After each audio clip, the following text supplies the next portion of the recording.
Happy Monday. Da-na-na-na-na-na-na-na. How's everybody? How is everybody? How is your Monday? Are you aware that tomorrow is the solstice? Summer solstice. Oh, yes. Okay. I can hear myself. See, I put on these really pretty earrings and then realized I was putting my headphones on. Oh, god damn it. It's like, oh, they're so pretty. And you can't see them. Shit. Okay. Summer solstice. I'm so excited. So it's tonight, technically. Around 3 a.m. my time, mountain time. I don't have an exact time in front of me, I'm not gonna lie. It's tomorrow. It's tomorrow. So what does that mean? Solstice. The summer solstice. Sun ingress into tropical Cancer. Well, let's talk about Cancer first. Thanks, guys. Thanks. Thank you. Hello, everybody. But yeah, let's talk about the sign of Cancer first, okay? Cancer. It's represented by the crab, right? So with Cancer, we have a. Thanks, Chance. Thanks for that. Okay, so Cancer, water, right? Element water. All right. That means that it's a quote unquote feminine sign. There's two polarities here, right? We have masculine and feminine, or yang and yin, or nocturnal and diurnal, i.e., day and night. Negative, positive, internal, external. There's a few different ways to look at the polarities of the signs. But with Cancer, we're talking about the feminine, the yin, the water, the nocturnal, the negative. Cancer is cardinal, right? The cardinal signs in tropical astrology, by the way, mark the cardinal directions. This is actually why tropical astrology is accurate. It's taken me a while to figure this out. And I'm so glad for the teacher that I have now that is teaching us about how fucking accurate it is. In Cancer, when the sun ingresses into Cancer, the spine of the earth is pointing towards the sun, pointing cardinal north. And you can see this in the shadows. It's really cool. What's up, Martin? Hey. Anyway, cardinal. What the fuck does that mean? That means, as far as the embodied approach to looking at this, a cardinal sign is the cardinal direction, which means that this is the point where there is a turning that occurs, right? In this case, there's a solar standstill for 3 days before the sun starts to descend and our days get a little bit shorter. And in the northern hemisphere, they get shorter. The southern hemisphere experiences the opposite, the reversed, right? Good times. Some other important themes and things to think about with Cancer season, right? Cancer is I feel. This is about our feelings. This is about vulnerability. This is about our needs, right? We have needs because we're human and we live in bodies, right? We have food needs. We have emotional needs. We have spiritual needs. We have relationship needs. These are really important. And does that make you needy to have needs? I mean, yes, it does, obviously, right? But like, is that a bad thing to have needs? You know what I mean? To be vulnerable is Cancerian energy. To feel into other people's experiences with empathy, that is Cancerian energy. To have safety, to feel safe, that is Cancer energy. The Cancer is about the home nest, quite literally, the roots, the ancestry. What is your ancestry? That's Cancer energy. The roots, the soil that we grow from, that's Cancer energy. Cancer can be teams, tribalism, you know, it can be rooting for your favorite team, quite literally. I'm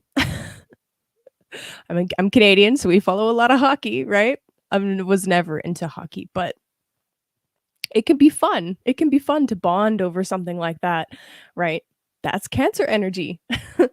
So, patriotism, that's Cancer energy. So, think about these themes as we go through this month ahead, and where does this come out in your life, right? And today, Rachel will not be joining me for Giggle Tarot. However, I do have another special guest in the house. Um, she's just waiting for me to bring her on screen. This is going to be fun. I proudly, happily present to you Jenny B. What's up, Jenny B? What's up, Slick? Hello. Perfect. I love it. Excellent. Great. Sweet. This is going to be fun. Yeah, I'm keeping it a little bit lighter on the astrology side today, and just going to talk about for each sign which house Cancer falls into. So, for everybody watching out there, if you know your sun sign, awesome. I highly encourage you to look up your birth chart and find out what your rising sign is, because honestly, that will be way more accurate. Or if you don't have your birth time, find out your moon sign. Okay. This is a challenge to all 13 people watching right now and everybody that's going to watch this in the recording. Find out what your moon sign is, because our moon tells us how we like to be nourished. It tells us how we feel, what helps us feel safe. Okay, so this is really important. It's one of the most important parts of your chart is your moon sign. So I want everybody to look up their moon sign and then explore that with me this month as we move through Cancer and we go into the solstice. Alrighty, my friends. Jenny, what's going on, girl? Hey. I'm so sorry. Okay, I'm not a podcaster, guys. So I don't have a microphone or headphones. Okay. Dude, neither am I. Okay, I just look the part right now. Okay. So Mango's so excited. Oh, that's so sweet. There's echo or sounds or whatever. I don't hear any echo, just a little bit of wind, but that's okay. And yes, exactly. So speaking of moon signs, what's really cool about this pairing here is I have a Capricorn moon and Jenny B has a Cancer moon. So our moons are opposite each other. So that's fun. Speaking of Cancer, well, Mango's, you're a little Cancer son.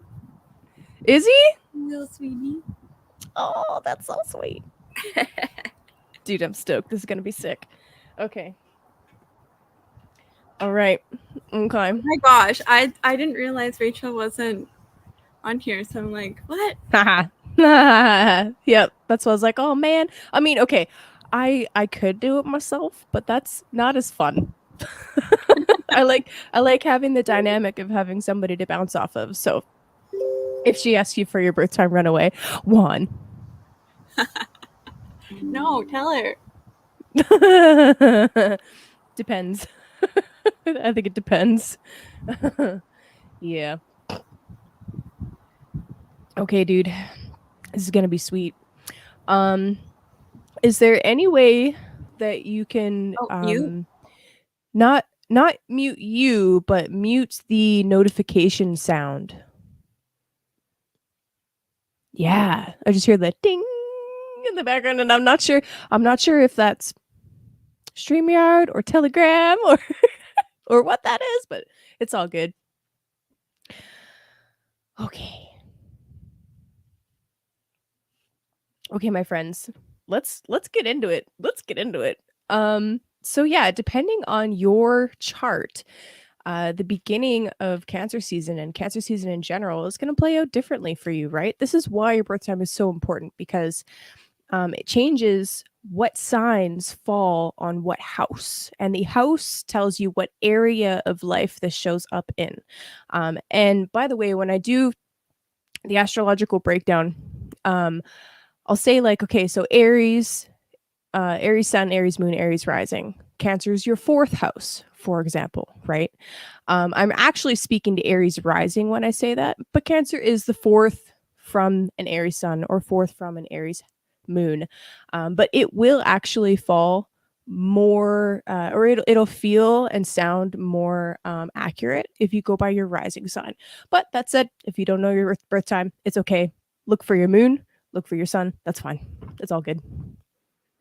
You do you. In fact, if you're OG like Davin, you could figure out what each house is and listen to all of them.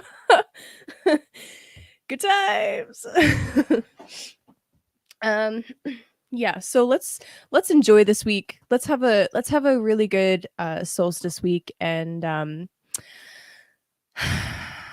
yeah, try to relax a little bit this week, because right now pretty chill astrological weather, but coming up pretty soon it's going to get really really really spicy. So let's just, let's have a little bit of fun this week, okay? Yay. Yeah, round of applause.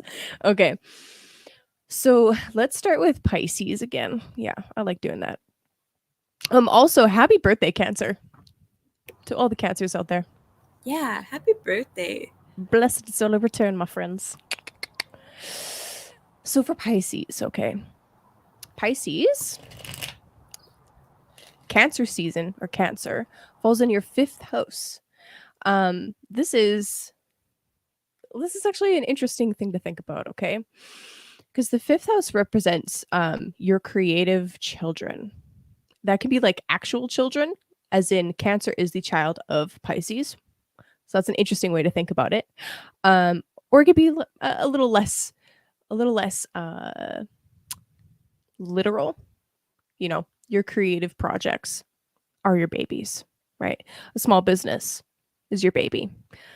Whatever you nurture and sow the seeds of, that's your 5th house. So what are you starting? What are you studying? What are you working towards, Pisces? That's what I want to know. And I have no idea what decks Jenny brought. This is all impromptu. It's going to be fun. This woman has so many decks. I'm so excited to see which one you brought out. I know, and you like bring a deck, and I have like 5 out here. Okay. I'll roll with it. You've got some really fun Oracle decks too, so this will be cool. Oh man. Okay. Yeah, if you're ready, you can go. If you're not ready, I'm still shuffling. It's all good. Pisces, Pisces, Pisces.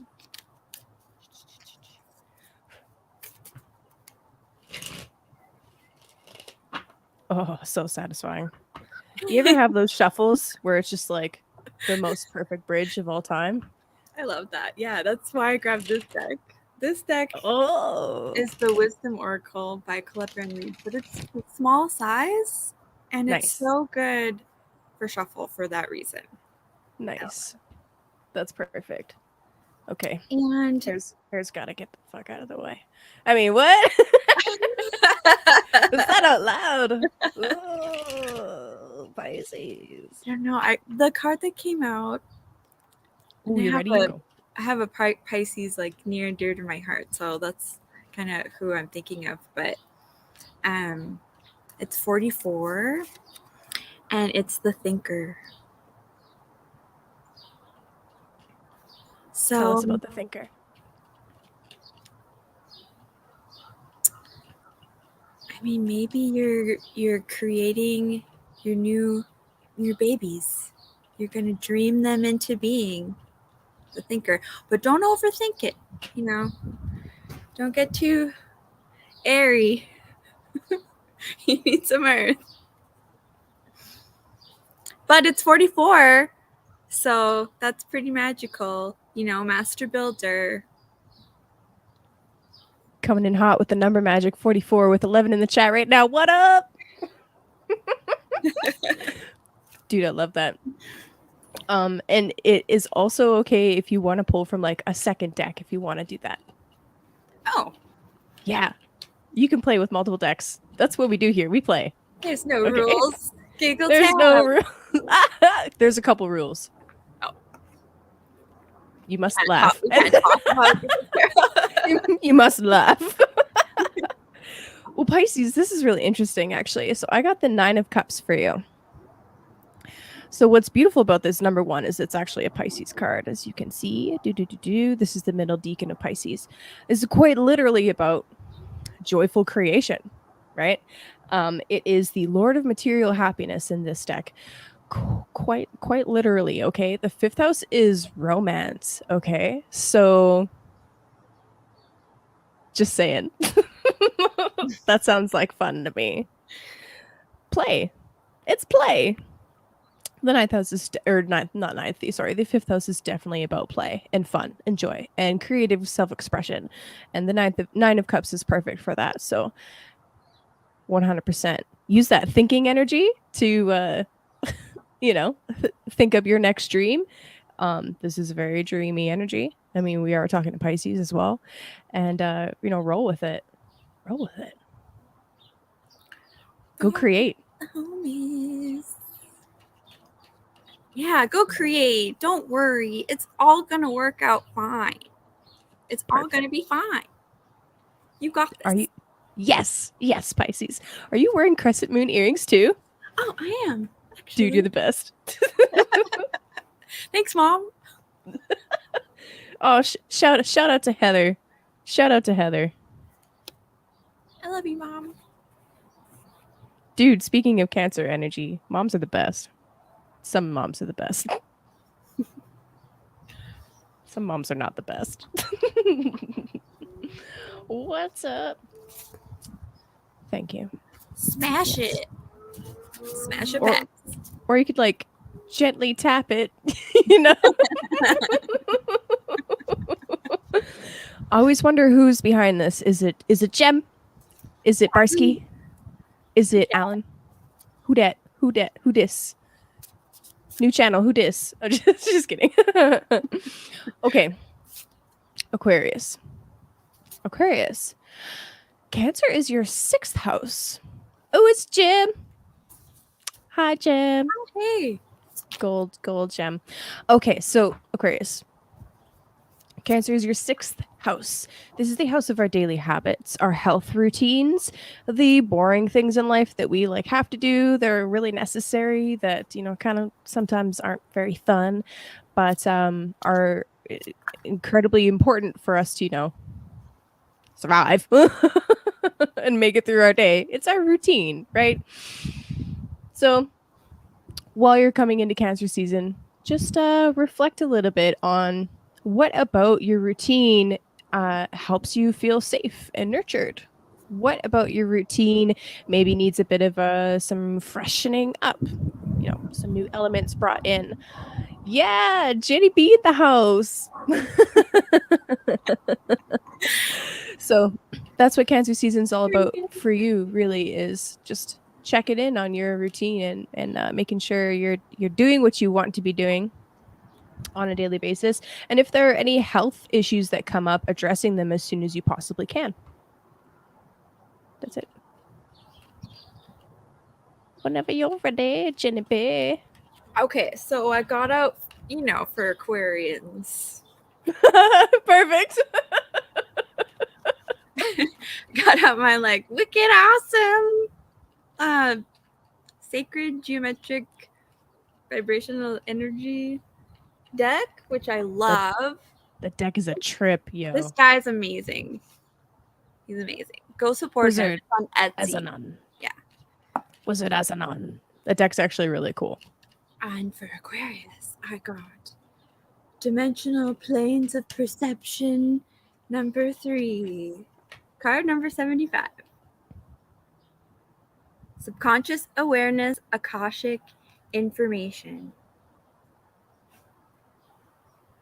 So what's going on, Aquarians? Are you getting some downloads? Yo, that's crazy. Relates to the throat chakra. So share. Tell us what's going on. We want to know. Happy belated birthday, Heather. Oh, hi, Mom. Your mom shows up for the Cancer ingress reading. I fucking love it. My mom's like, Okay, have fun. And I'm like, shut up. Anyway, that's really crazy because what I got for Aquarius, all right, I got the 9 of Swords reversed. Okay. 9 of Swords typically has to do with like overthinking something, being way too much in your head. Sometimes like insomnia can be associated with the 9 of Swords, just ruminating over and over and over again. Reversed, however, I mean, that implies to me that you're finally laying something to rest and not thinking about it anymore. And moving on to perhaps a 4 of Wands celebration type situation. 4 of Wands is usually some kind of celebration. Honestly, I picture in my brain like weddings and shit when I pull the 4 of Wands. I'm like, whoa, because it's two stable energies coming together to make four. It's very, very stable, square, solid, structural. But with it being fire, that's very passionate. So I really, really like that energy, Aquarius. And I mean, moving from these swords, right? That's being stuck in the head to taking some kind of serious action to help you achieve some kind of stability. So I really love how that paired with the oracle card that you pulled, Jenny. Fascinating. I just noticed you're wearing your beautiful feather shawl. Yes, Aw, I am. It's I so love it. pretty. It's got feathers and shit. It felt appropriate for Moonday, right? It feels magical. Plus, it's white, so moon colors. Yeah, yeah, dude. Yeah, dude. Yep. Jenny and I went to the farmers market in my town last weekend. It's so cute. It's such a little town, so it's like a really little farmers market, but I fucking love it. And everybody knows Kaylee, and they all come out running, be like, "Hey, wait! You didn't say hello to me yet." I mean, are you surprised? I mean, Absolutely I not. I went to a farmer's market the next day with my mom, and yeah. the lady with like the bomb Indian food, she was there too. Was Was she? Did you say hi? Oh man, it was the Millerville market, so like, south of the city. But yeah. Yeah. I love it. I love it. Dude, that little Indian lady's the shit. I love her. Yeah. That's so funny. People are like, what are they talking about? It's okay. Yeah, sorry. We know. Chance, it's not a costume. This is my life. You see, he said costume on point, Kaylee.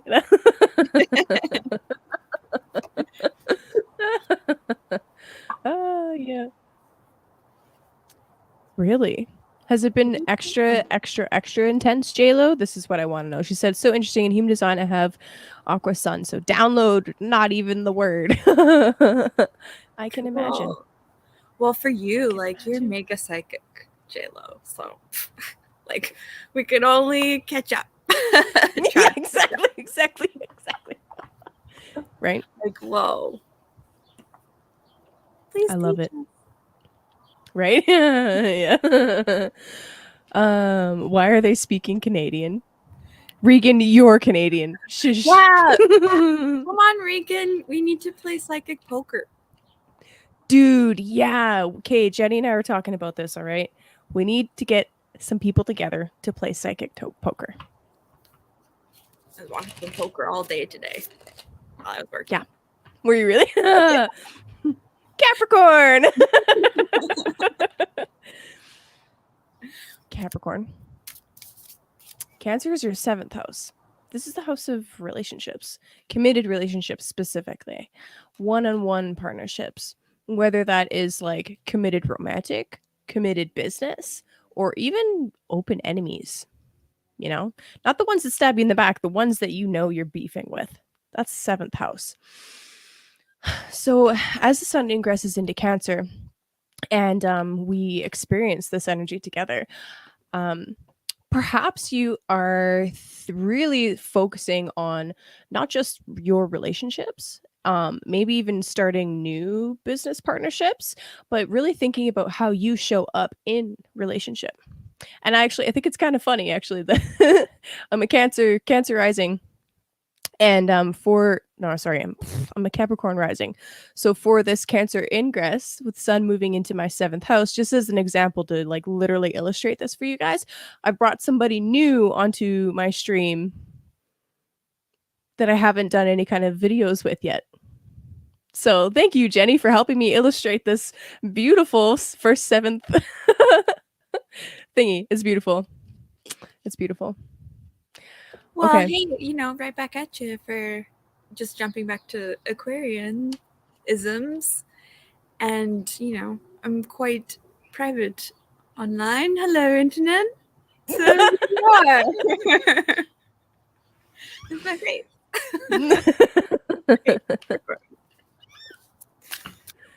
I haven't picked yet, so if you have. Okay. Like, just half the deck fell out, so I'm like, whoa! Yo, Capricorn, relax. Jesus.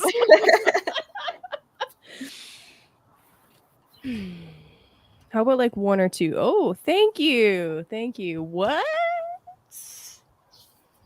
Capricorn. Oh. What kinds of new partnerships are you creating exactly? This is the Ace of Pentacles, my friends. This promises some kind of new beginning. Okay. In the context of 7th house, this could be like quite literally a new business partnership. Some kind of opportunities presented to you during Cancer season for you to capitalize on. Now, the ace is not a guaranteed payout. There's still work, Capricorn, there's still work that has to be done, but it's a new cycle beginning. So that's really exciting. Oh, I'm like tickled pink. Okay, you go. So Also, giggle. Don't forget. It's the only rule. I was thinking when you were a kid and you had like sleepovers and your mom was probably like, Kaylee's giggling all night long. Like she doesn't go to bed. Busted. So the card, this is the deck. Hello, Mom. Shout out to Mom. She designed this just recently. Dude, this deck is gorgeous. I need one.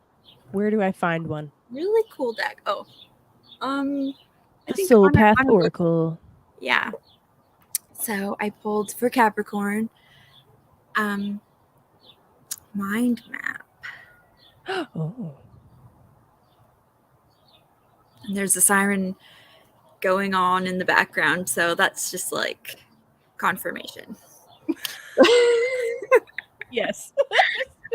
Okay, creativity, determination, and focus. But what was interesting was, can you hold up the card you picked, Kaylee, again? Oh shit! I put it back on the fucking deck. Hold on. Oh, sorry. It's fucking way in there. Just that it had a cross on it, which looks a lot like, this X marks the spot. Yeah, it's like the cross of matter in the middle of the pentacle. So, someone might like a Templar kind of cross, or yeah. Totally. Yeah. There's some incredibly deep occult symbolism in these fucking decks. In this particular deck, pardon my French. It's got like both have a compass design with a cross on the top. Whoa, that's trippy. Dude, hold that back up again. Right? Yo, what? What? I'm tripping out. Wow. So you know what that is all about, Capricorn. You're all that. Determination and focus. Gabe. I'm putting you on a timeout, Gabe. he said Freud was a hack, but deck envy is legit. I always had beard envy. Okay, I always said if I had been born a man, I would grow the most manly Viking metal beard of all time. There'd be a little braid. Be nice. Fucking metal. Well, yeah. Next lifetime, Yeah, it was probably last lifetime. Let's be real. He sounds like Capricorn memorized a treasure map in their head. Yeah, and I'm gonna get there, motherfucker. Sorry. Damn straight. Should probably swear less. It's your channel. Exactly. It's my channel. I can swear if I want to. Anyway, Capricorn, that's really exciting. Let us know how that pans out for you. That's really cool. Okay. For Sagittarius, Cancer is your 8th house. This is the house of mysteries, of secrets, of the occult, of psychological shit that we don't want to face. So, unfortunately for you, Sagittarius, as Cancer, or as the sun is moving through Cancer, there could very well be things, skeletons in the closet that you're going to need to face. Some kind of transformation could occur, or could be triggered, or just brought up to process and work through. That's the 8th house. I mean, this doesn't have to be a really heavy transit. It doesn't have to be. But that depends on like where you are right now and what you're dealing with currently. So you let us know how that pans out for you. I'm jealous, Regan.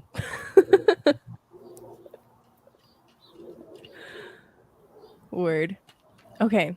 Sagittarius. Is it perfect?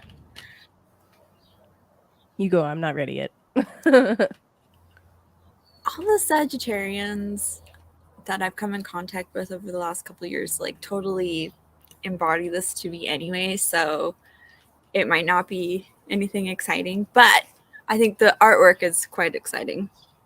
It's card number 15. Seal of Indivisible Visions. Psychic vision, hidden meanings, dream reading. Wow. That's beautiful. For all of you remote viewer types.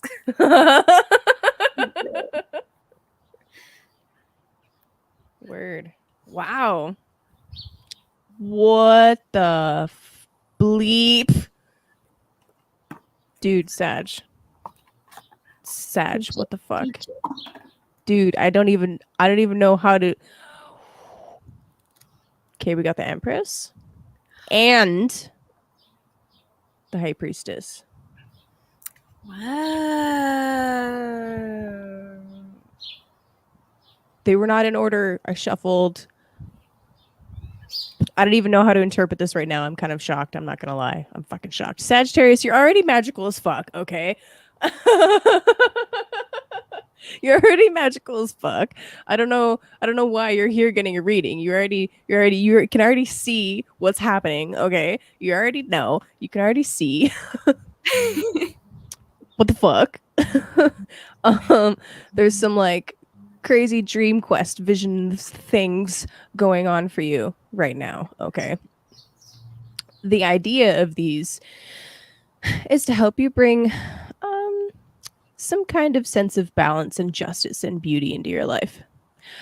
What's really cool about this particular deck with the Empress card is you've got this phoenix here, right? Which is extremely reminiscent to me of the stories about the goddess going down into the underworld and coming back up again, reborn. There's a lot. The story of Inanna is the first one that pops to my mind.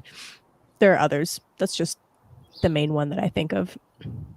So this very well could be if you are going through some kind of a dark night of the soul type thing right now, okay, take heart. Have a little bit of faith and take heart, okay? Because you're being revealed deep and intense secrets. And this is you after you're done this transit, okay? I just want to note real quick that as the sun is moving through Cancer, when it gets into the last degrees, 28 specifically, we will be experiencing the opposition, okay, to Pluto. Pluto, as you guys know, is in the 28th degree of Capricorn, and we are experiencing the Pluto return to the United States. This is not a little deal, all right? So some kind of death rebirth process.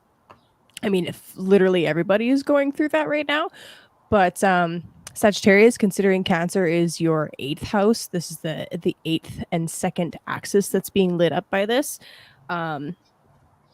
This is a really big deal. You're completely changing how you feel about yourself, your self-worth. That's going through a very intense death and rebirth process.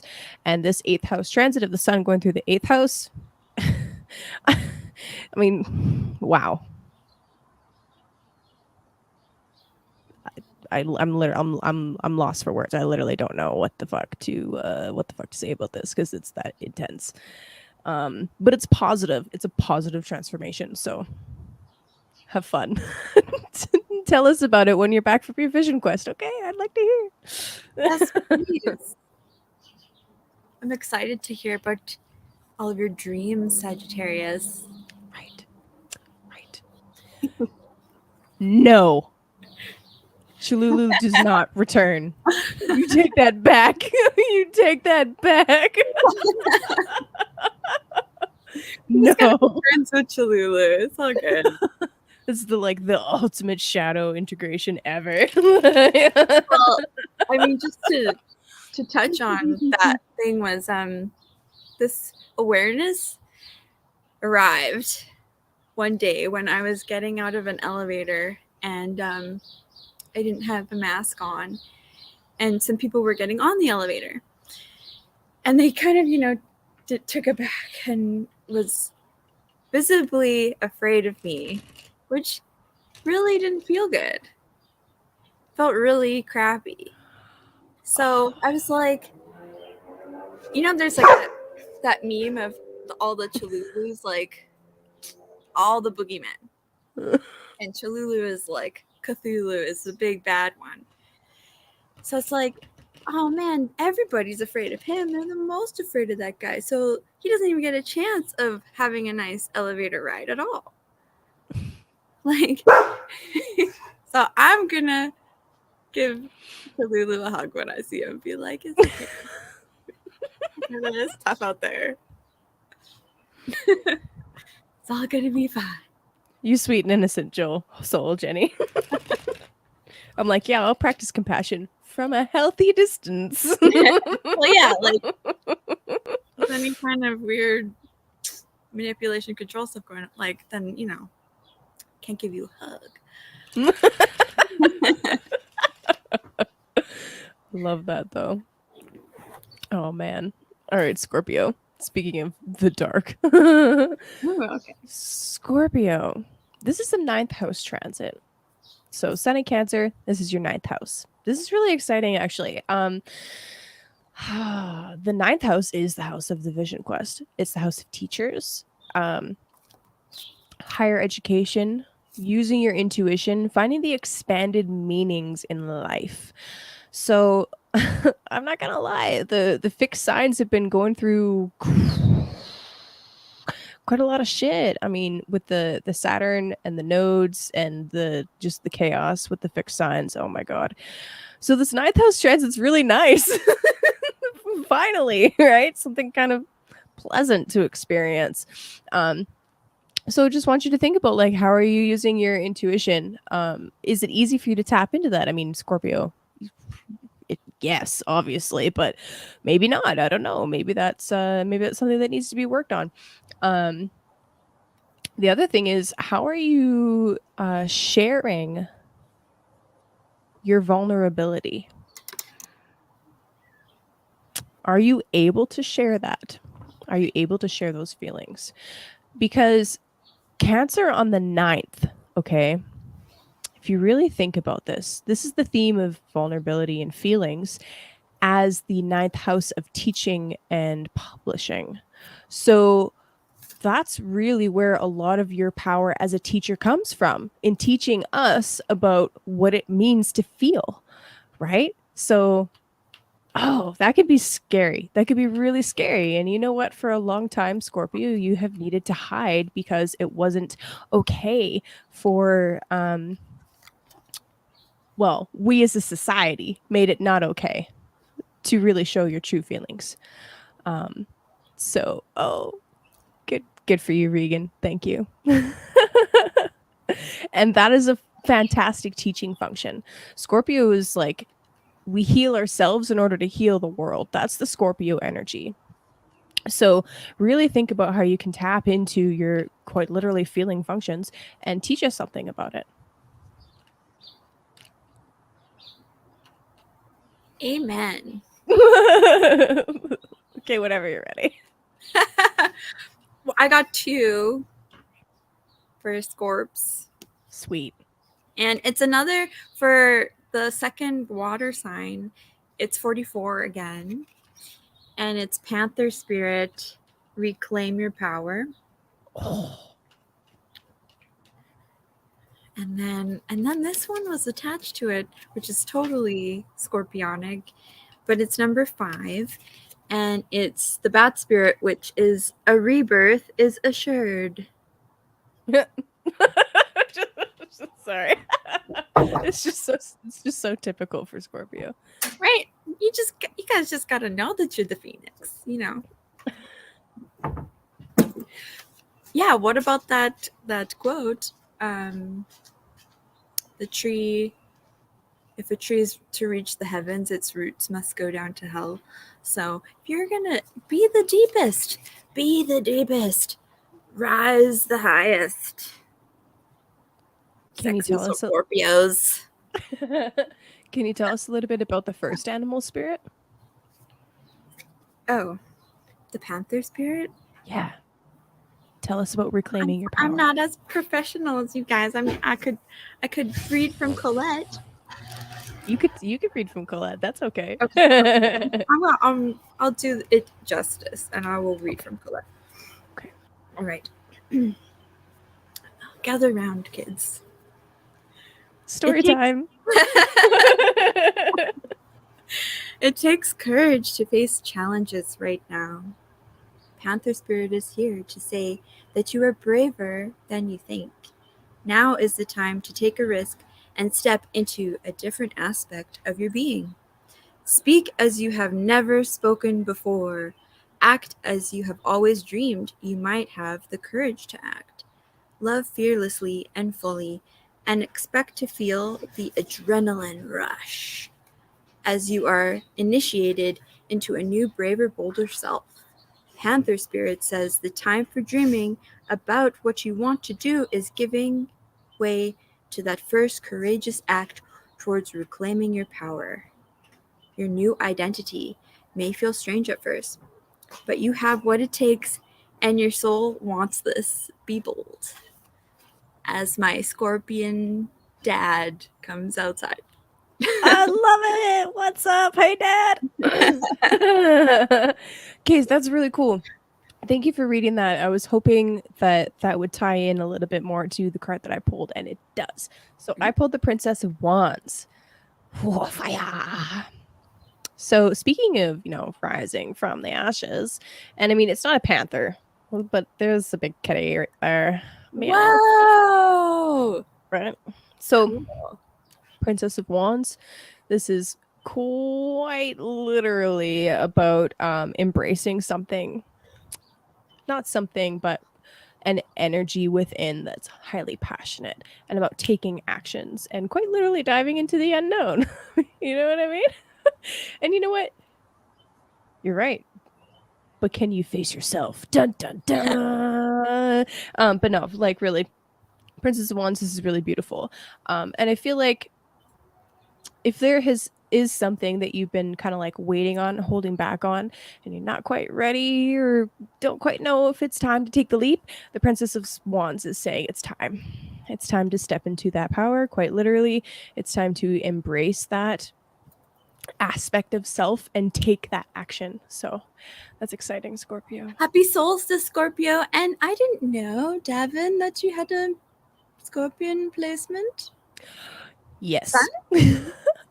I don't know. He'll have to tell you. Oh, mysterious. Is she stealing from the bottom of the We'll take turns shuffling. Yeah. Yeah, it's Hagio Anima, Princess of One-on-Ones. Make friends with your anima and animus, everybody.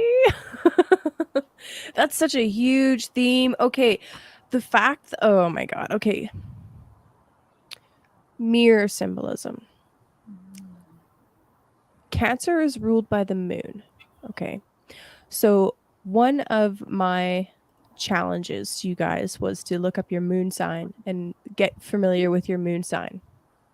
Right. So that's one thing. But let me just take a quick moment to mention the fact that the moon does everything in the opposite way that the sun does. And you can see this literally play out with shadows. So on a full moon, for example, you'll see the shadows going one way, and then when the moon rises, they quite literally go in the opposite direction. Literally, the moon does everything the opposite that the sun does. So mirrored. Isn't that interesting? So anyway, just putting that out there for us to keep thinking about. Yeah, like internet gang, isn't it weird? All the mirror symbolism coming out right now. It's so Blowing crazy. my mind. It is. Yeah, it's fun. Libra. Speaking of mirrors, Libra. Libra. So this is your 10th house, Libra. This is the house of your highest reach. Okay. It's often associated with our career or vocation. It's your most public house where your obligations to society are performed. As the sun is moving into your 10th house, I want you to think about how do you connect on an emotional level with what you're doing and the duties you're performing? That's something to think about. Do you feel connected at all? Is there an aspect of service, or do you help people obtain some kind of like safety, or I don't know? Is there an aspect of like tribalism or teams going on? I'm not sure, but it's definitely something to think about. How are you expanding in your career right now, and how can you bring in some aspect of the Cancer archetype into your career? Cancer also, by the way, just side note, it can be like quite literally dealing in property, real estate. Just kind of like sliding that in there. It's okay, Cody. You're not that late. We're kind of whipping through pretty quick, but you can always go back, rewind. Be kind, please rewind.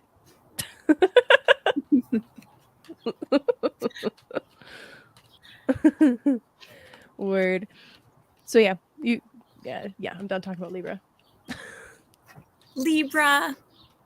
Sweet, I love Libra. creative, blessed Libra. We need you. And Father Sky is there to assist you in the ancient universal wisdom and mysteries. The transcendental knowledge that spans space and time. You're already there. Just put it to work. I love you, Jenny. I love that we're talking about Libra's 10th house and you pull Father Sky and it's all about reaching for the sky. That's beautiful. Well, producer Chance, I forgot, and we're already halfway through, so it's too late. It's too late. It's too late to apologize. It's too late. It's too late. I got all excited because I was bringing Jenny in. Okay. No excuses. Virgo. Virgo. This is your 11th house, Virgo. Did you? So as oh, I didn't. Oh shit, Libra. Sorry, Libra. I do that a lot. I don't know why. Wait, I want to know what you had. What do you have? I got really excited. Okay, hold on. Ooh, Libra. Chance, this is your fault.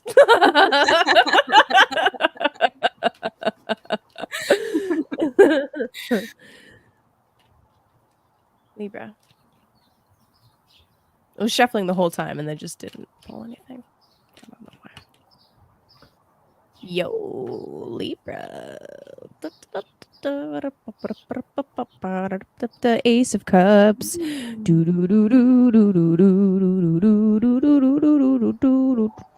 So when you access and allow flow,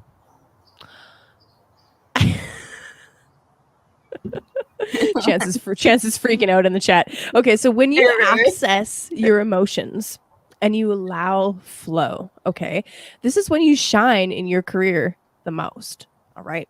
So if there is any kind of stoppage or blockage or something going on in your emotional home life, your career is going to suffer for it. So make sure that you are allowing flow, allowing things to like keep moving on an internal basis.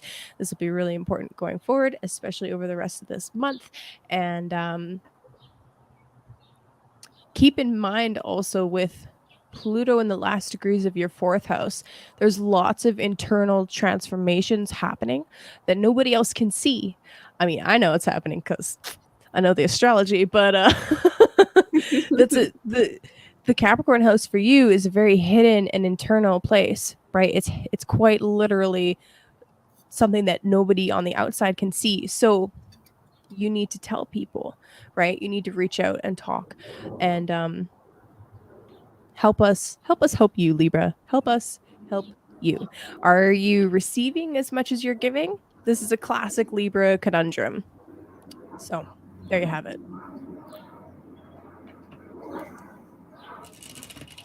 Boom. Okay, Virgo. Okay. Virgo, this is your 11th house. This is the house of your network, your wider social network, your friendships, your long-term goals and dreams, wishes and aspirations. So as the sun is moving through Cancer and you're thinking and focusing a little bit more on your 11th house, this is all about really making sure that you are sharing your vulnerability and your feelings with your wider social network. How do you nurture your friendships? Do you allow yourself nurturing from your friends? That's kind of an interesting way to think about it. Very interesting. You need to, J-Lo. You need to. Yeah. Anyway, so that's really interesting. As the sun is moving through this 11th house, okay, like where can you be emotionally honest with your friends, you know? And what are you doing to nurture those connections? That's what I got. Davin, no. They're really important. Okay? You need those ships. Take care of those ships. You need those ships. Yes. Accurate. Okay, you can pull a card. I got 27 Fox Spirit. Think on your feet.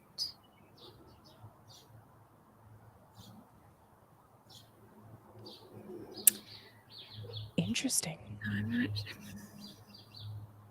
Maybe that's just like the social dance. Virgo's very apt at that, ruled by Mercury. You're very good in the social thinking on your feet. You're quite funny. Virgos are very funny. And wise. So wise. Yeah. Seen a lot of fox totems lately, so maybe if you see a fox, Virgo, that's just confirmation from spirit that, like, you know, that's the right choice you're doing. Fox showed up. So I pulled the 5 of Swords. Wow. What the fuck? This is the Lord of Defeat. It's not a very nicely titled card, I'm not going to lie. But interesting also how it relates to the Fox Spirit. It's very trickster energy, right? With the 5 of Swords coming up, especially in the context of thinking about Cancer as your 11th house of friendship, and going off of Davin's comment of fuck friendships. Clearly, you're already feeling this energy, Davin. We must have picked up on you. Or it's just, you know, it's a Virgo energy in general right now that this is something that you're going through.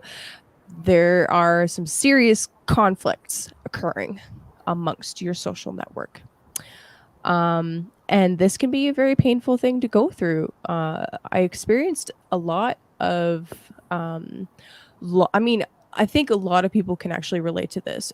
Since 2020, especially, I've lost a lot of friends, straight up just because they couldn't hold a different opinion than me without, like, you know, calling me a conspiracy theorist or all of that stuff. And you know what?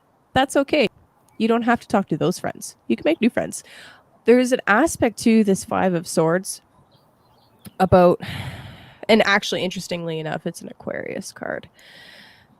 There's an aspect to this card that is very much about knowing when to lay the swords down and when to walk away from something. The 5 energy is about change and shaking things up so that they don't stay the same. And if you are experiencing situations with friends where they can't even like have an adult fucking discussion about various topics, whatever those topics are, if they can't even like agree to disagree about something, or they start labeling you and calling you names and being like, blah, blah, blah, you're a piece of shit because you're an anti-vaxxer, you're going to kill grandma. Well, then maybe they're not very good friends. Maybe you need new friends. Seriously though, right? Like the majority of the people that I consider the closest to me are they're internet friends, okay? They're internet friends.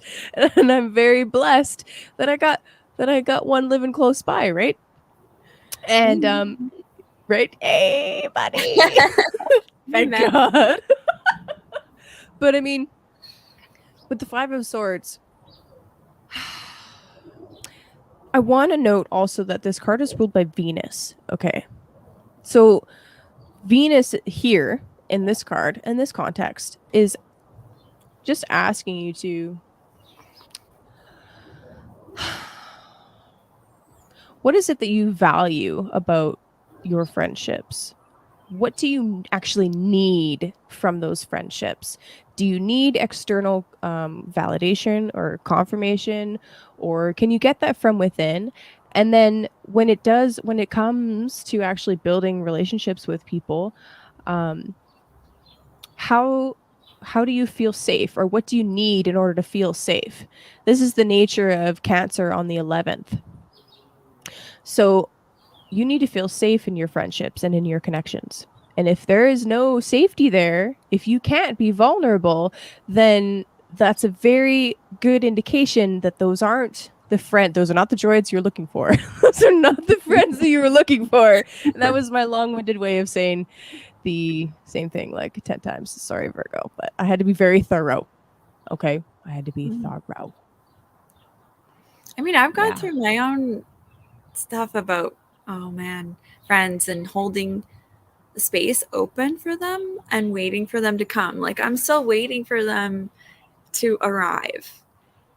I think that they will, because I've had such great conversations with them. I really think that they will, but it's like you can't wait. You have to keep going. You have to keep going into your new, it's not just a new chapter, it's a new book. And it comes with a whole new gaggle of friends. Like Word. deep friends. Dude, I have Scorpio on my 11th whole sign house. I have gone through so many changes in my friends groups. It's fucking unreal. Like, seriously, I'm like, well, bye. Whoa. Oh, yeah. So then you need like the deep friends. Right? Can talk about anything. Yeah. It's not intentional. It's not intentional. I'm just like, well, you're not. Sorry. And then, like, peace. Yeah. Oh, Virgo. Martin thinks you're brilliant. Thanks, Martin. Yeah, someone, a healer, told me that. They told me a bunch of stuff, and they said, you're going to have to leave some people behind. And it's not just a new chapter, it's a new book. But think of how happy you'll be in your new book. So Anyway, if that helps anybody, don't worry. It's a whole new book, guys. That was just the prologue. Now you're in the trilogy. Like, it's good like I like looking at it like that too. What an interesting prologue it was. Oh man. Your new life will cost you your old. Yeah. Yeah. Yeah.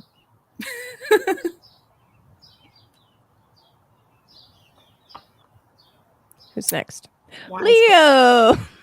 Oh, the sun. Yeah. Hometown people. It's okay to outgrow people. I'm glad you ignore them. Fuck them. Okay. So, Leo, this is a 12th house transit for you, Leo. If you have your rising in Leo or your sun in Leo, it's perfectly okay to feel a little bit more internal while the sun is in your 12th house. That's okay and natural. But overall, essentially, while the sun is in Cancer, this is about accessing deeper aspects to your subconscious, right? The spiritual realm. That's what the 12th house is about. So, tell us about your dreams, Leo. And like I said, it's okay if you need to rest a little bit more or just like, chill out a little bit. That is okay. And allow yourself that time to do that. It's natural. It's okay. What you got, Denny? You were making an interesting face there. Oh. They got 23. Peace card. Which is like totally like 12th house. Like, you're in the air.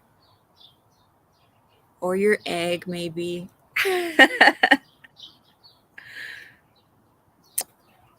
Interesting. Beautiful card. Beautiful card. Very Venusian.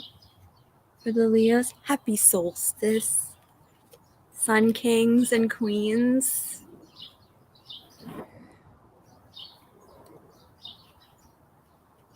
Clearly, I'm picking up on some shit. The cut side was new life. So, hey, go be a star. Go get your pedestal and, your costume. Oh, look, she broke out of the egg in this one. Pretty cool. Hey, what? That's actually really cool. Okay, that's very fascinating. The cards that I pull also resonate very strongly with the 12th house. We got the 9 of Swords and the High Priestess. Hey. Wow. Is that the second High Priestess time? Yes. So what was that, Libra or Scorpio or Sag? It was Sag that got the High Priestess. Wow. Okay, so this is really interesting, okay? If you are having trouble sleeping, all right, 9 of Swords, one of the many possibilities here. If you're having trouble sleeping, take more time during your day to quite literally go and meditate.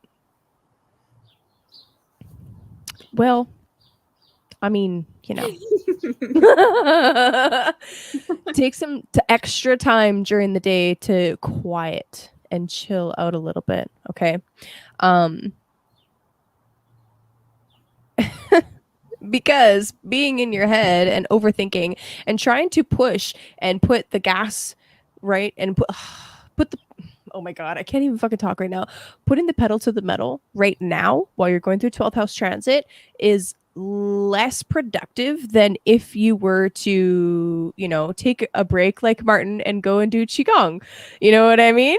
That's perfect. That's actually really good timing because right as we were about to talk about Leo, he's like, okay, I'm going to go enjoy the sunlight. Do more of that.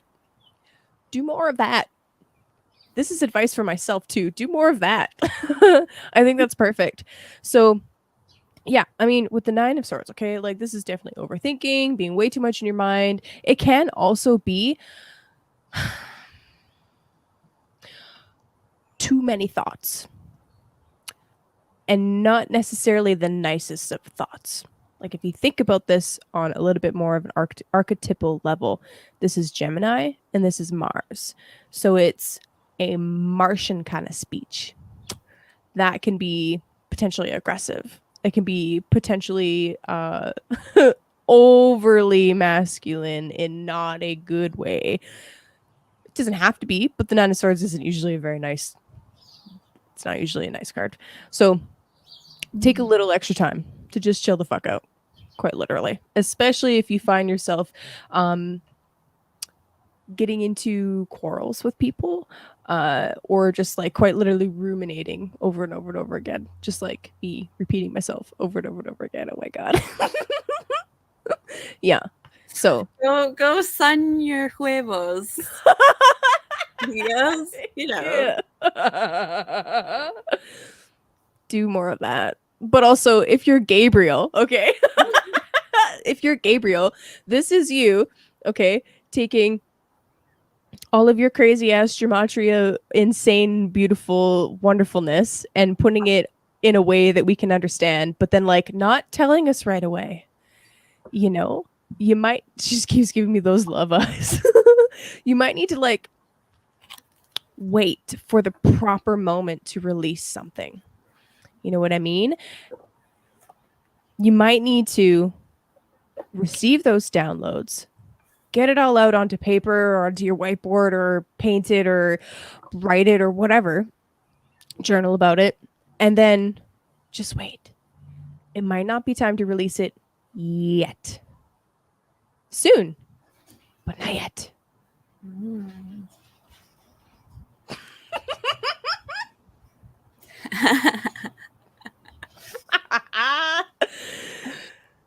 Oh my god, that's so funny. I love it. Beautiful. Yo, we're at Cancer already. Okay. Birthday. Happy birthday to you. Cancer, it's your birthday. Happy birthday, Cancer. Yay. Yeah, Okay. and if you just want to hang out in a blanket and like be cuddly, like you do you. Yeah. What Jenny just said.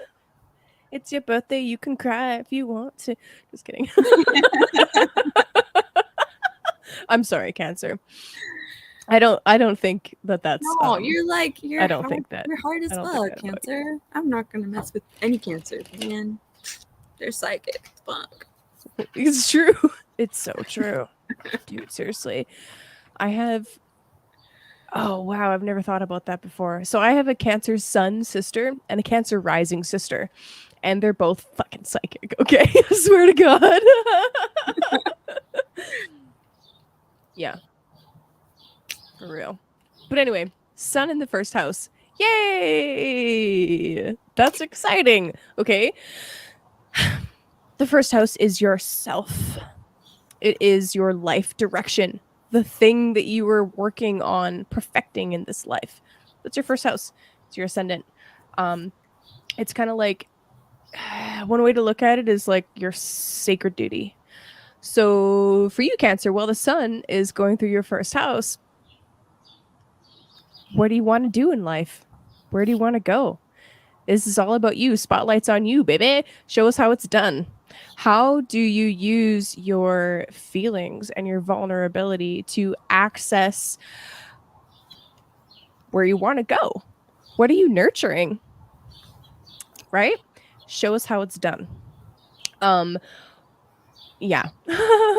I really also feel like Cancers in this life are trying to help us see how nourishment should be done in a healthy way.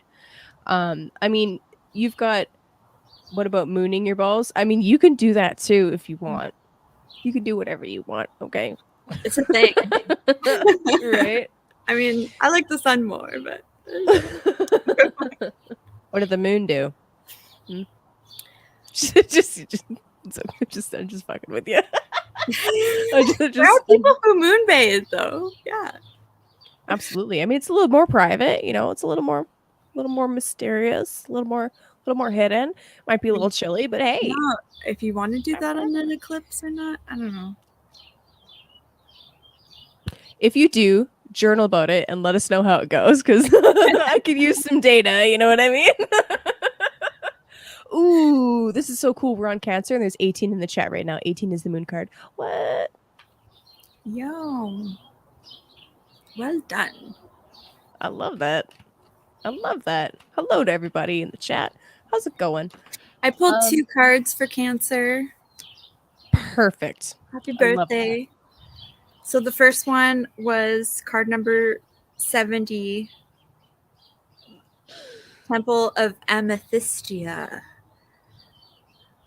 Tranquility, Whoa. patience, disillusion. So I was telling the secret ladies chat. It's not secret anymore. You guys keep talking about it.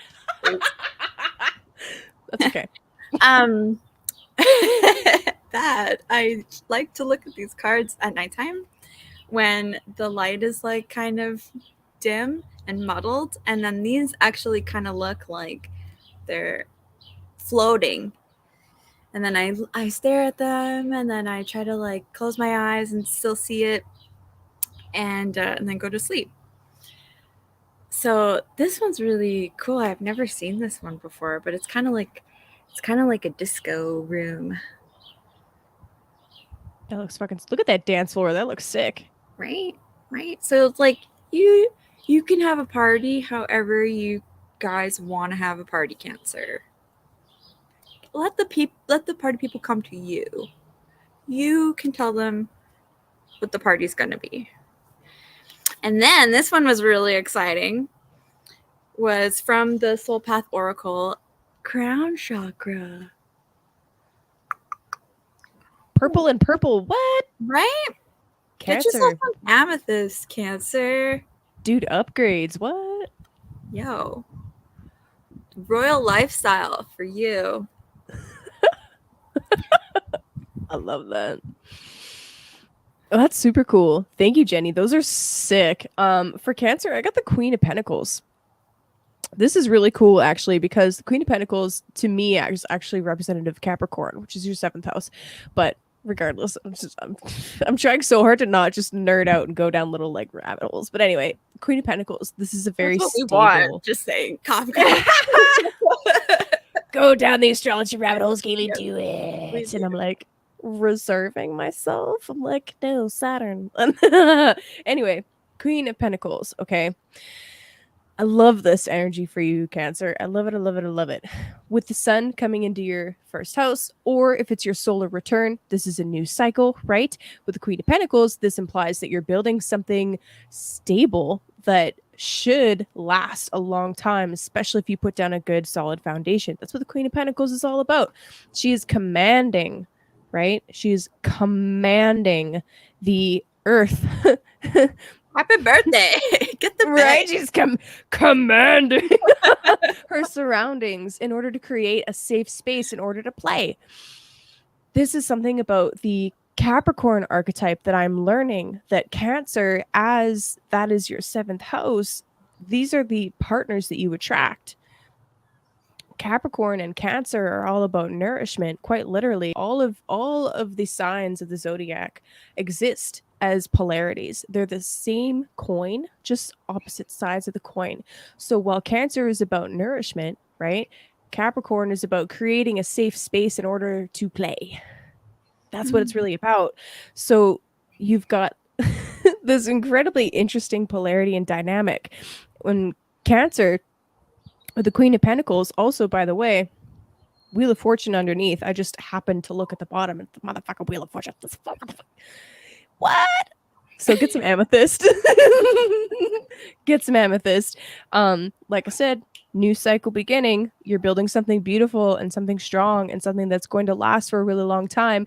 And as long as you are building something that is solid, that has a really good solid foundation, it should last a really long time. So that's really exciting.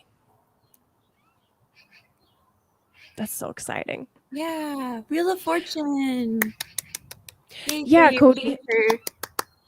I am learning about shamanic astrology. It's a little bit of a different take, and so I actually just started taking a course, you guys.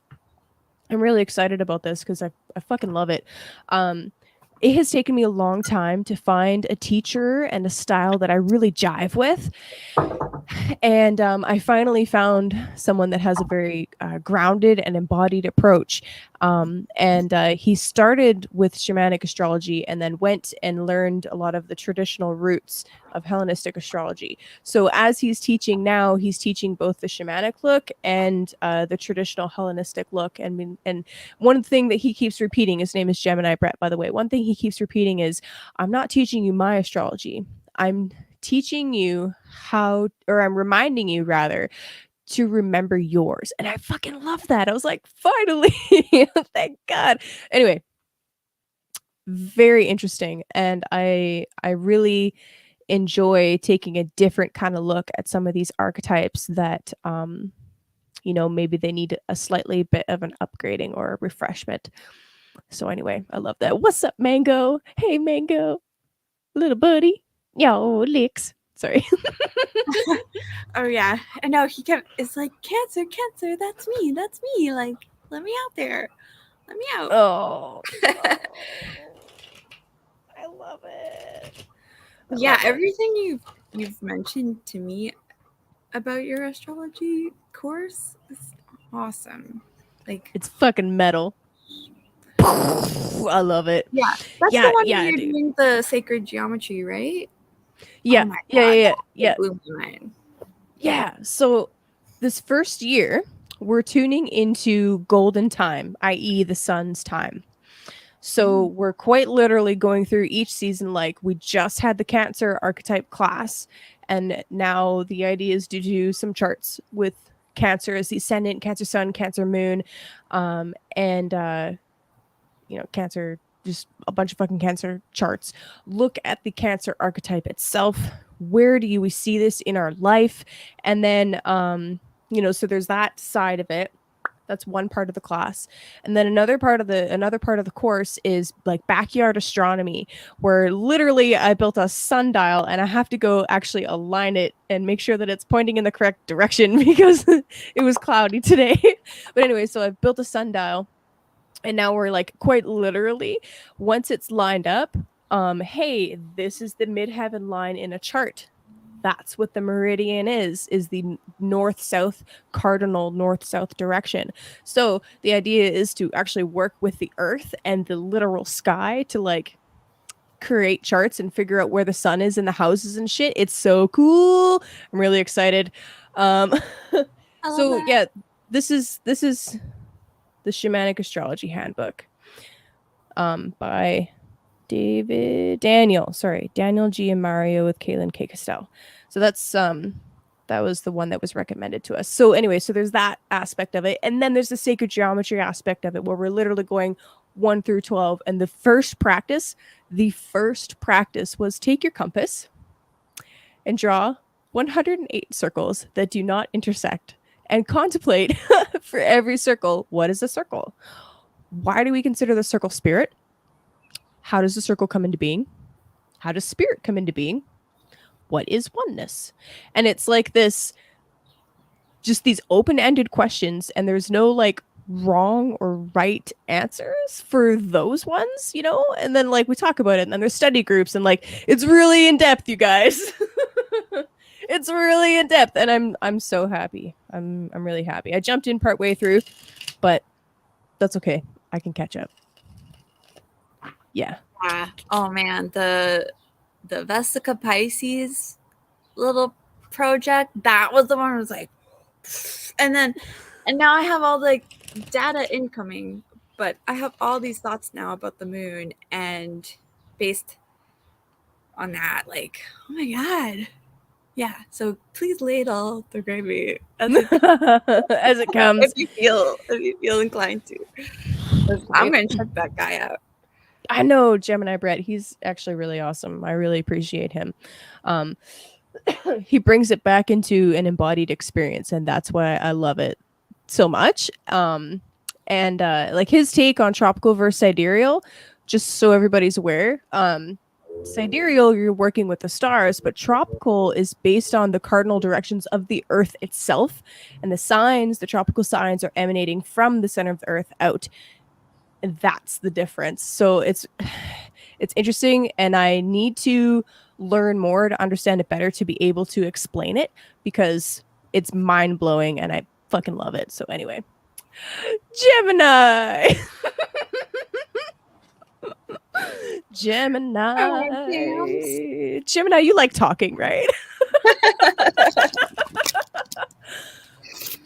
Oh, that was such a satisfying shuffle. Oh, they're just so good today. Okay, Gemini. Cancer's your second house. So, second house is quite literally your possessions and how you feel about your self-worth, right? Those are very interconnected.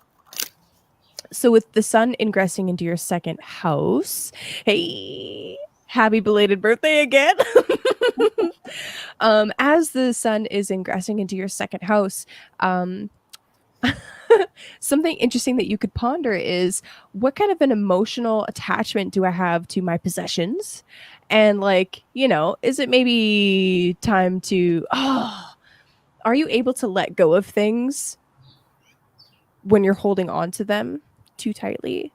Do you have room to bring in more things? Do you go on like retail therapy sprees a little too often, maybe? I don't know. These are things to think about, things to ponder. When your needs aren't being met, do you purchase things, right? Or do you struggle to let go of things because you have too much of an emotional attachment to it? I kind of just said that twice in a different way, but it's Gemini, so there you go. It's Gemini. Shit. If it didn't make sense to one twin, it made sense to the other. I love Gemini. You guys saw that, but 2 cards flew out. Perfect. I chuckle because the first one is called Breathe for the air signs. 29. That's you guys. Just breathe. Just take a deep breath in. Try to get grounded. Don't just float off. Can I? Oh yeah. Sorry, you do that card, and then the one that was connected to it. Speaking of floating off, but this is serendipity, and it's number 18. And a 4-leaf clover. So maybe there's a little bit of luck. We were talking about four-leaf clovers. You are muted right now, my friend. Oh, sorry. 4-leaf clovers remind me of my grandma all the time. Aw. But relating to the second house,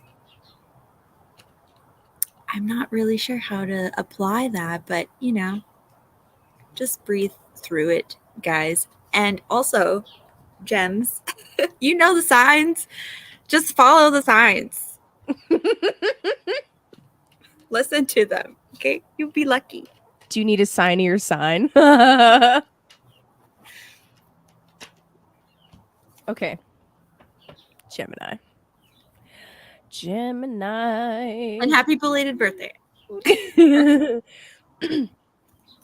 Can I tell them about you in my garage on my birthday? Air signs crack me the fuck up. Yes, there might be some caveats from me, but yes. Okay. Air signs crack me the fuck up, all right? So I have a lot of earth, all right? I'm very earthy. Even when I don't feel grounded, I'm still... Triple earth? Like your big 3? Rising moon, sun, yeah. Like all earth. Contest. Right? So anyway, so we're sitting in my garage on my birthday party. And we're just talking. And Jen starts like visibly shivering. Ranko doesn't want me to tell the story. I guess not. He's like, don't tell her secrets, you guys. Shit. I'm just gonna mute. Anyway, it was cute. And I was like, "Are you okay?" And she's just like, "I'm fine," but like fucking like shaking. I'm like, "Oh my god, are you okay? Like we can go inside. Are you cold?" I was It was thinking about funny. that actually, because Were you? sometimes it happens, with inclusion of, special lettuce. And, Yeah.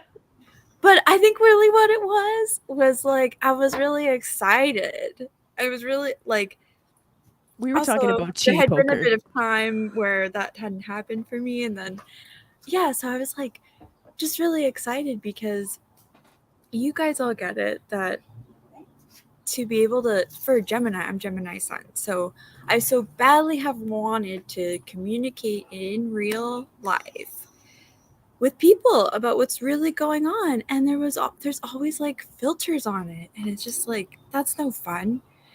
Like, I'd rather not go to an event, even though that's going to be fun, and stay and chat in the box because at least if I'm chatting in the box, I can talk real stuff. So it's just like, oh, this is so good. We were talking about some pretty cool shit, I'm not gonna lie. Yeah.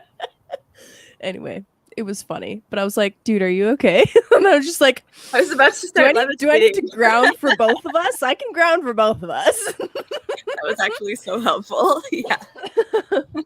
Anyway, Gemini, I got some interesting cards for you. I got, oh god, I don't want to show you. I got I got the Tower. Kaboom. So this is a card of Mars. And I have to point out, okay, later this year there will be a Mars retrograde in Gemini. So interesting that you are getting the Tower card, which quite literally represents Mars. So that's fascinating to me. This can be quite literally a shakeup of your foundations, a shakeup of your ideas, a shakeup of something, if there's something that has needed to change, it's gonna, you know what I mean? It's gonna. Um, and the other card that I got, breathe. The other card that I got was the Princess of Swords. Breathe. You got this. You got this. Stand in your integrity, right? Be honest. Be forthcoming. Stand up for what is right, right? If there is a situation going on where you don't feel like you can speak your truth, well, maybe you need to change your situation, or maybe you need your own little building 7. I love conspiracy theorists. You guys are the best. If you're in a situation where you don't feel like you can actually speak honestly, then, maybe you need to reconsider who you're spending time with. If you can't actually speak honestly with them, you know what I mean? So that could be what's shifting for you. The towers are not a bad or negative thing.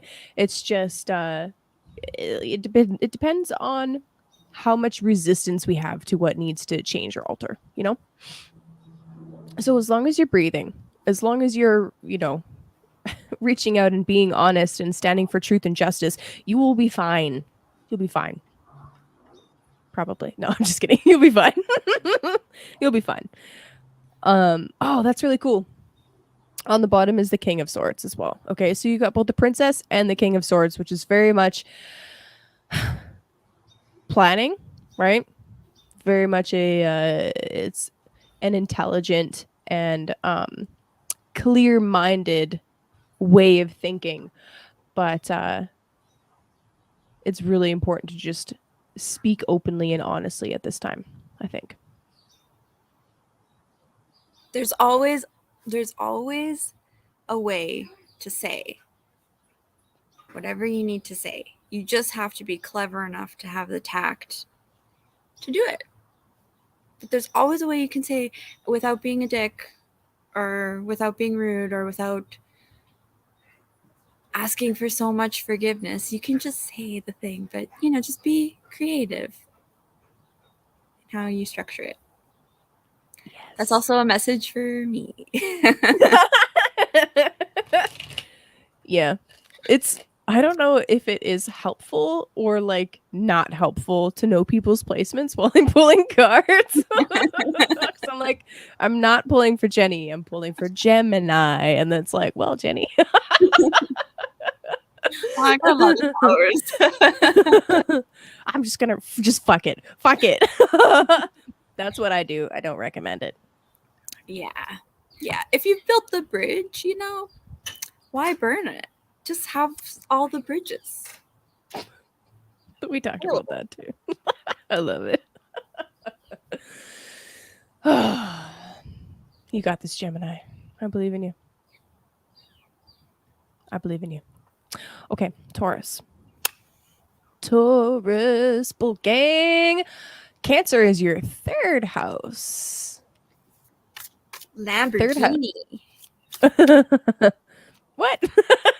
I mean, yeah, transport, I guess. Shit, what? Oh, I'm like, I want a Lamborghini. Sorry, the logo for a Lambo is a bull. Oh. The golden bull. I'm so uncultured. I'm like, I don't know what you're talking about. Oh, snap. I didn't see it because I was getting ready for this and stuff, but shit, I'm going to have to go watch it now. Okay. The third house. This is the house of siblings, of your neighborhood, of writing, learning, speech. So, maybe that would be a good podcast to listen to, the one that Chance just had with talking about language and all of that fun stuff. But anyway, as the sun is moving into your third house, Taurus, this is all about expressing what you need to express, which is actually the message that we got for Gemini, but expressing what you need to express with, your loved ones, the people that are closest to you. Cancer, the sun in Cancer could very well just be like, taking trips in your local neighborhood. It's like a cross town kind of journey. It's not a foreign journey to like other lands. It's like exploring your stomping grounds, really. That's third house. Short trips. Starting to write something, some kind of project. If you have a story that's been burning in the back of your mind, now would be an excellent time to start writing about it. Right? Just putting that out there. Martin says it was awesome. How to talk to normies. Yeah, I'm at a loss. I'm really good at small talk for like 10 minutes. And then I start getting into really weird shit. Like, Well, the thing is, like, I can't keep up with what sometimes is on the news. So I'll just say things that were like totally cool before and like, but now they're polarizing. And I'm like, oh shit. Like, oops. That's not okay anymore. Oh. Don't talk about Putin at a birthday party. Yeah, wow. Whoops. Oh my god. Oh man, but I could see you being really good at like just laughing it off and be like, "No." Maybe sometimes yes. No, just pull the trickster energy out. Yeah. Depends how polarizing the thing is. But whoops. That's okay. Yeah, I was I'll tell a quick story before you. Ooh, that sounded really good. Your cards. It felt really good. So at the last market that my sister and I set up at, speaking of siblings and Taurus energy, oh my god, this is so embarrassing. So we've been having an iron deficiency in our garden, and I'm learning.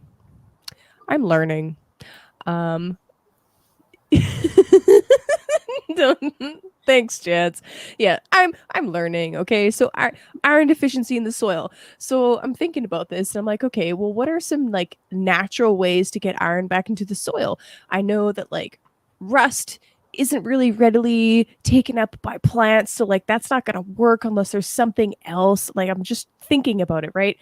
And we're at the market and we got set up next to that's where I went, dude. That's where I went. I was like, so is this why they started sacrificing animals? And I'm like, wait, really? Isn't that that's why we started, that's why, isn't it? And my sister's just like, we're at the market and some people overheard me. And I was like, I don't know. Anyway, that's a hilarious. great one though. Like, just I know you're talking about like impregnating normies with like deep thoughts, but when you mentioned that to me when I saw you, like I thought about that all night long. And right? I'm like, yo. And like I can't remember if I said this to you in person or not.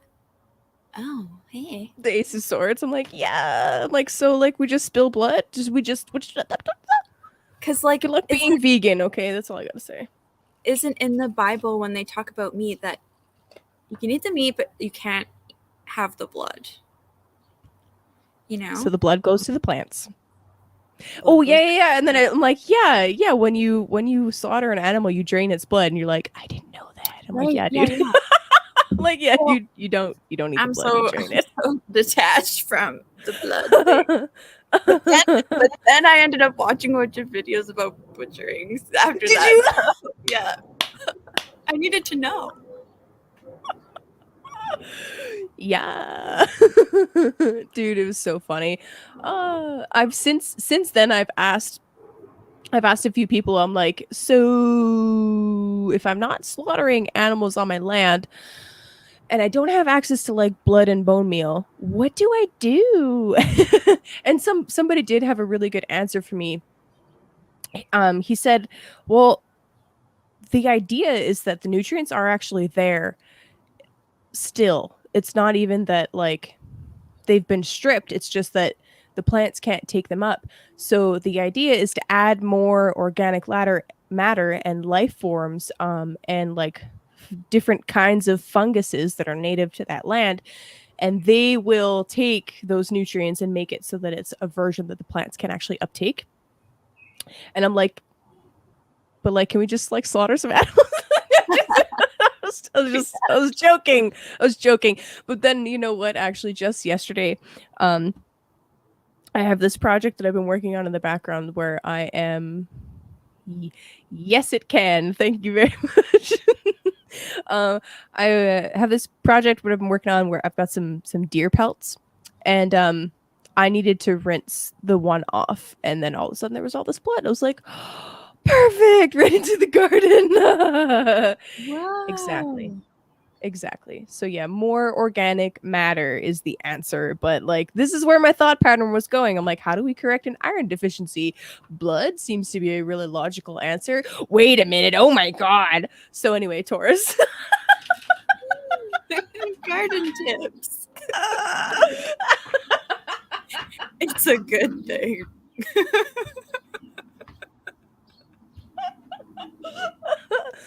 Welcome to my channel.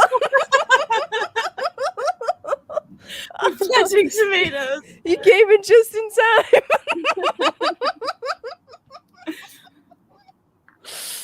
Holy shit. Oh my God. Anyway, Taurus, what you got? What you got? Yeah. I'm like, I already pulled cards.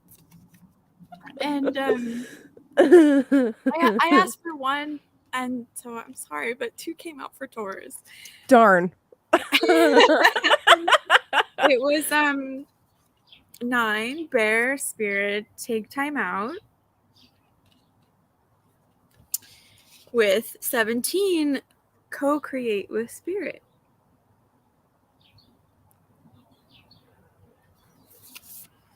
So, you know, don't care about the normies and sorry, I'm muting myself.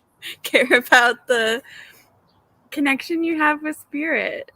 That's like the most badass one anyway, and the most funniest. Like, the conversations that I have with my own symbols with spirit, like, make me laugh. Like, it makes me feel like super stoked to be here because of my little correspondence that is specific to me. Like, this is my favorite. Sorry, everybody else. Love you guys.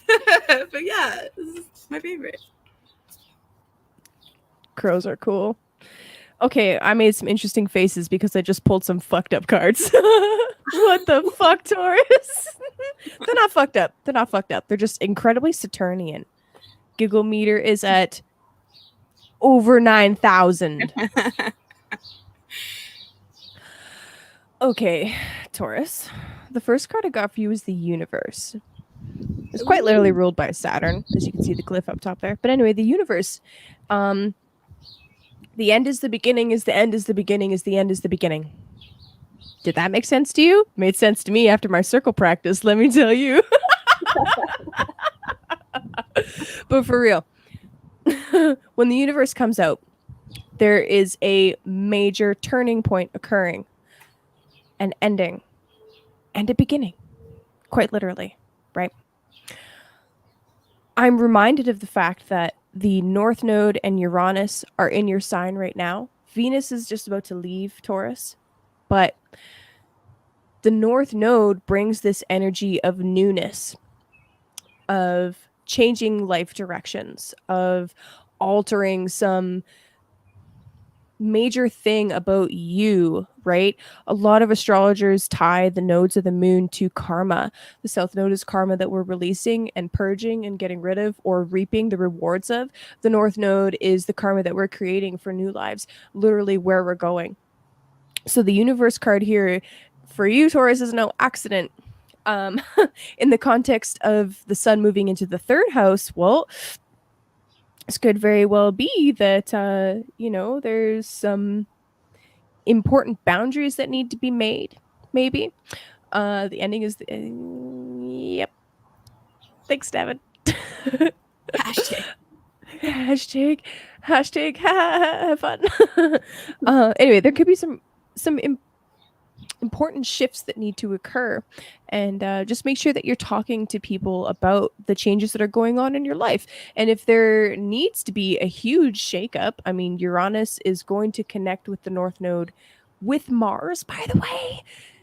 Not very long, it's not very far out. Okay, there's some huge shakeups that you're going to be going through, so keep in communication with the people that are around you. This is really important. Okay, the other card that came out, and this is why I really was like, was the devil. Yay! So anyway, the devil card, like I said, Jenny, could you mute? Silly airplanes. Thanks, buddy. That's okay. Yeah, you must be close to the airport. Very Saturnian, very Capricornian, right? Both very, very much so. Boundaries. Are you struggling with boundaries right now? If so, please dial 1-800 Boundaries Are Us. Just kidding. You're not missing it, Regan. It's okay. We're only on Taurus because story time came up.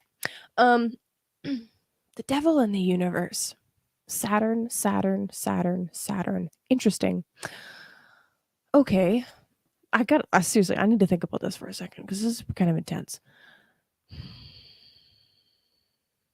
With the devil, okay, we're bringing in ideas about, wow, that is some bright fucking light. False light, appearing beautiful, but is actually manipulative.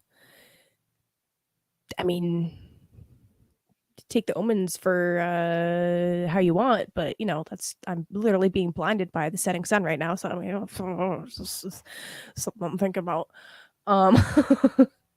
Just saying. So that's one possibility.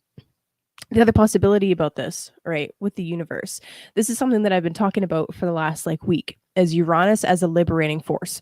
So with the devil, sometimes with the devil, it's coming up when we feel like we're chained to something or beholden to something, some kind of energy, some kind of person, thought pattern, belief, structure, addiction, whatever the fuck. When really we have the power to free ourselves from it. And then the universe card coming out is like, definitively, you're gonna break through that barrier whether you want to or not. And if you don't make the choices to work with the energy of Uranus and the North Node and Mars, it's gonna happen anyway. So I would highly suggest trying to roll with the punches rather than resisting the changes. Okay, Taurus? Wow, that's bright. Preach! That was so good. And right? That's for me just as much as it's for you guys, okay? I'm like, fuck. Oh Uranus my North God. Node is like no joke. And it just like spans into everybody's lives.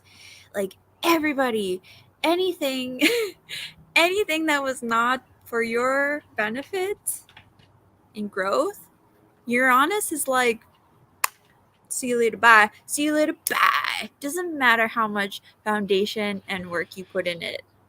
See ya. Like new book people. We're killing it. Seriously. Right? Dude, new trilogy, fresh pseudonym and everything. You don't even need to be writing under the same name, you know what I mean? Just watch, I change my channel name like, just kidding. She's like, well, you know, that would not be a bad idea. You know what I mean?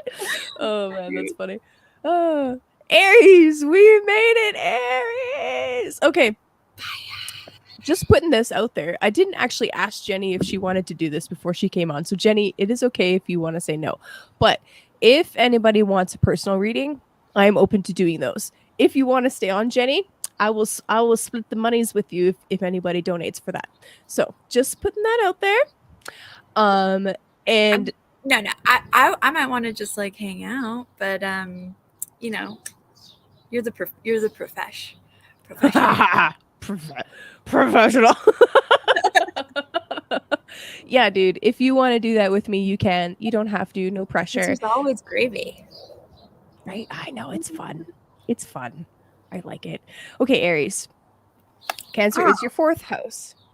So for you, Cancer is the house of home, of your ancestry, of your roots, of your deepest hidden desires, the things that you'll never tell to anybody outside of the home. That's the energy of Cancer in the 4th house.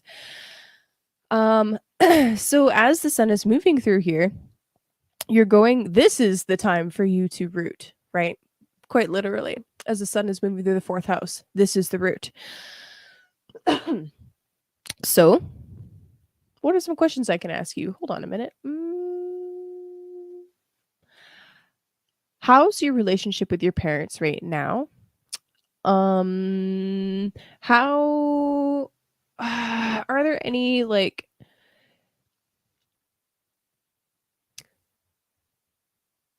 you know what? Since this is such an internal house and an internal time period for you, Aries, it's okay to pull back a little bit of your focus from your public life, your public persona, career, etc., and just focus on reorienting things in the home. You know, the Cancer ingress could actually be a really great time to like do a very thorough cleaning of your house, or you know, just the opposite of what Cody said for a little bit. You're doing your rooting, right? So take advantage of this transit of sun in the 4th house to really do kind of like an internal inventory, I guess, an internal inventory. You're going in, I think, is the key word there. In. Yeah. Oh, sorry, I literally just pictured your chart in my head, Jenny. Sorry. I'm like, oh. Yeah. It's a gift and a curse. But yeah, you're focusing inwards right now, and there's nothing wrong with that at all. So honor this part of the season where it's like, yes, all of this energy is in Aries and you want to have all of this outward expansion and growth and this, like, there's so much fire energy in the chart right now, right? Mars and Jupiter in Aries. Wow, that's fantastic. But it's also okay to like focus a little bit at home and like use some of that energy that you've got flowing through your physical body right now to take care of the matters at home so that you can keep expanding up and out.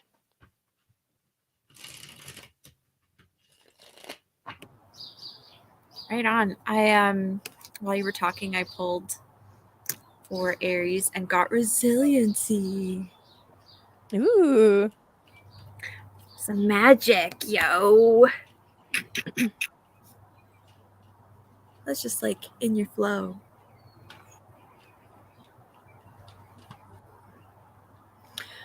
No mud, no lotus. Yo. It's true though. Yeah. Namaste. Aries. So I got Temperance reversed. This is one of the not the first, but what there have been very few reversals. So interesting. Temperance reversed. Okay. And the Hermit. So like I said, we're going in. So here's the thing about Temperance. Temperance is the alchemical process, right? Taking two things that are seemingly opposite, bringing them together to create something new and beautiful that is totally unique and has never been seen or done before. That's very Aries energy, by the way. I love that. Not the opposites part, but the first and unique part. Here's the thing. It has to come from within. The alchemy, in this case, is an internal alchemy, okay? This is about tapping into your body's wisdom, right? The body holds the score. The body keeps the score. I don't know if you've ever heard that before. It's actually the title of a very important book to my journey anyway. Literally about how we hold on to our traumas and our subconscious shit in our physical vessel, in our cells. So doing things like different body practices like sound healing or like qigong or getting a massage done is really, really important for releasing these things that are stuck. And that is actually like an incredibly important key to any kind of healing process. You have to do the physical work. Take it from a triple earth sign, okay? This is what I can teach you. You must do the physical work. Intellectually understanding something, doing talk therapy is really, really important. But if you're not working through what's stored in the physical body, you're going to get sick, right? Or you're going to run into complications and issues. Sometimes it doesn't manifest right away. Sometimes it kind of like stays under the surface and like just kind of like builds. So this is really important to ensure that you are like, you know, paying attention to the clues that are coming up in your body. And, you know, sometimes for some people, we get those clues and then we numb out with some kind of substance, which is one of the other potential meanings of temperance, right? Quite literally, temperance meaning like prohibition, right? So if you are, you know, I don't like to look at this card in this way, but it's a possibility for this kind of a read. If you are, you know, consuming too much of something and not balancing that out appropriately with the appropriate countermeasures, or, you know, just going too far in excess in any one direction, then this is a message, an important message for you to ensure that you are not ignoring the needs of the body. Kaboom, baby. Yeah, well, that really hits home for me. I have Aries rising. So that's like the body. The body. Listen to the body. And actually, the body knows. Like, I've been trying to practice this thing lately without mental chatter and just be like, body, will you tell me? And it will. Yes. Yes, it does. Have you ever tried muscle testing? Like Have you kinetic, ever heard of that? kinesio. What? Okay, that's fine. Um, I'm not super clear on all of the ways to do it, but I have done this like sway test before where you stand with nothing in front of you or around you and ask your body to show you yes and to show you no. And like everybody's body is different, but for me, if it's a yes, I will pull towards it. If it's a no, I'll literally sway away from it. And then you can test it out with different things like, okay, do I want to, or does my body actually want this jun, which is like a kombucha? And then like I'll hold it in front of like my stomach, my solar plexus basically, and then just relax and wait to see if I go forward or go backwards. And I like doing this with like supplements and like stuff if I'm not on a specific regimen of something, or I just kind of feel like I need to switch it up, I'll do that and I'll just test it and be like, okay, sometimes I'll do that with crystals, sometimes I'll do that with like marijuana, like, okay, do I actually want this? And then see what my answer is. But then the trick is you actually have to listen to what your body says. And this is how you build a relationship with yourself and with your own spirit and all of that lovely stuff. Yeah, yeah. Oh my gosh. Like Yeah, just the test it out. practice makes the communication like more instantly clear. Really cool. You could also play with this. Like, okay, I was just talking to somebody about how I struggle to play. Okay, you could play with this What? too. I know. Me? What? Yeah. Right, Martin. It's cool. So you could play with this with like your art. Like for example, okay, do I want to use this color or this color? And then test it out. Be like, okay, well let's take one, see if it's a yes or a no. Take the Mm. other one, see if it's a yes or no. If it's both yes, well then I guess you got to use both then, don't you? And sometimes the answer is no in that moment, and then you can ask again later and it might be a yes at that point. I don't know. So yeah, play around with that, you guys. Oh, I love it. Dude, Cancer Ingress, and I'm teaching like little things about how to tap into intuition. Oh, I like this. Well, wouldn't it be so exciting to get a whole collective on that wavelength? Because then, I don't know, I feel like we would just communicate clearer and would be less indecisive, and there could be potential for maybe reading people's body language, which is kind of already a thing, but You do live near the airport. That's okay. It's all good, buddy. they know Yeah, we're dude. doing a reading. They gotta check it. Yeah, they're like, what you doing down Some there? vibes happening over There's here. an awful lot of light over there. Oh, that's funny. Let's do a collective reading for everybody. How you feel about that? One last one for everybody watching now and in the future. Thank you, but I appreciate each and every one of you that showed up today. Literally, you and you and you and you and you and you. You in the and back. We and see you in you. the back. And the We back lurkers that there. haven't commented. I appreciate you too. And yeah, I hope everybody has a good cancer season. Yeah, happy solstice, everybody. I hope Right? you're Happy all ringing it solstice. in with something fun and Take bountiful and yeah, magical. yeah. Take a little bit of time with the sunrise or the sunset and just kind of like hang out with it a little bit. That's what I'm gonna do. Yeah, make your own. I was thinking that too. I'm like, I wrote in my journal, I'm like, I want to have my own fun ritual for it. Not like in a weird, creepy ritual sense, but just like something that's conscious that I'm doing that's like, it's this time here. Just to celebrate the time, the cardinal directions, quite Yeah. literally.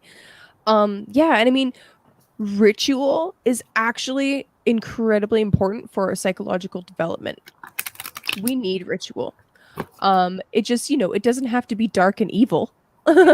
Brushing your Well, teeth and in we the do it morning every is a day. ritual. Like, yeah, Getting up and making your bed is a ritual.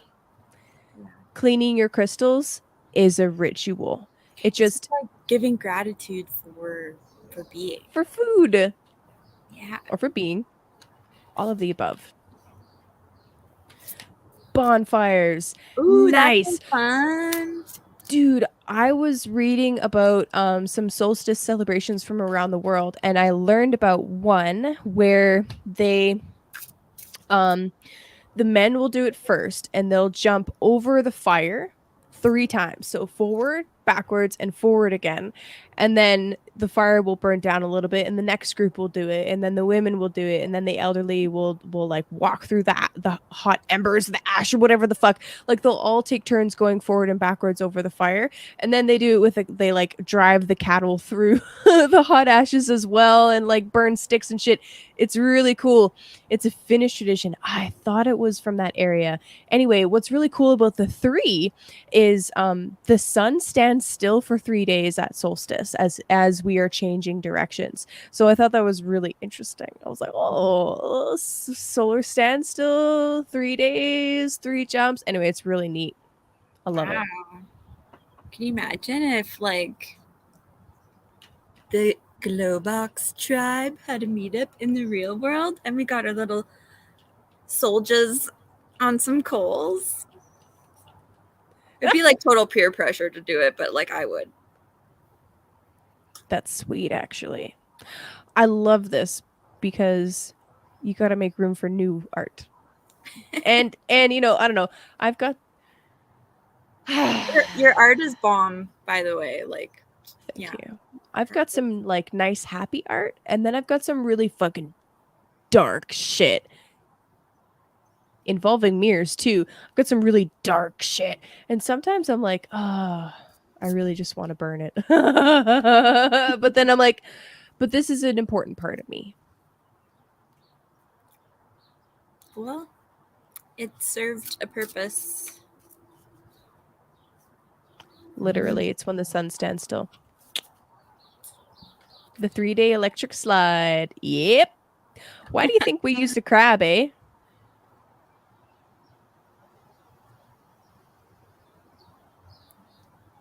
Because he fucking moves sideways. That's why, okay? All right. 1 pull for everybody. And then if anybody wants a personal reading, actually, I should open that up on my phone while Jenny pulls out a card. All right. I should probably check to see if anybody was... Sorry, guys. I swear to God, I've done this before. Yay. Collective. Ooh, for the solstice, everybody. Mother Earth. Nurturing, support, and unconditional love. Remember that you are loved. That's and perfect. You're exactly meant to be here right now. Exactly. I love that. Dude, that's beautiful. You brought a sweet deck to this. I'm just like, here's my hermetic deck. I mean, it's a fucking sweet deck, but like... Well, you know, sometimes oracle decks, though, you know, maybe they're too nice. And, you know, you need some real stuff, too. Fair enough. But I this don't is a know great who deck. that is, Martin. All the things. I don't know who that is. You're gonna have to send us some links. Goy. Oh God, I'm butchering it. There's probably some crazy ass French name. Guijuin. I don't know. Oh God damn it. Oh man, I'm gonna have to look it up. Okay. Solstice. Solstice energy for everybody. Okay. Focus.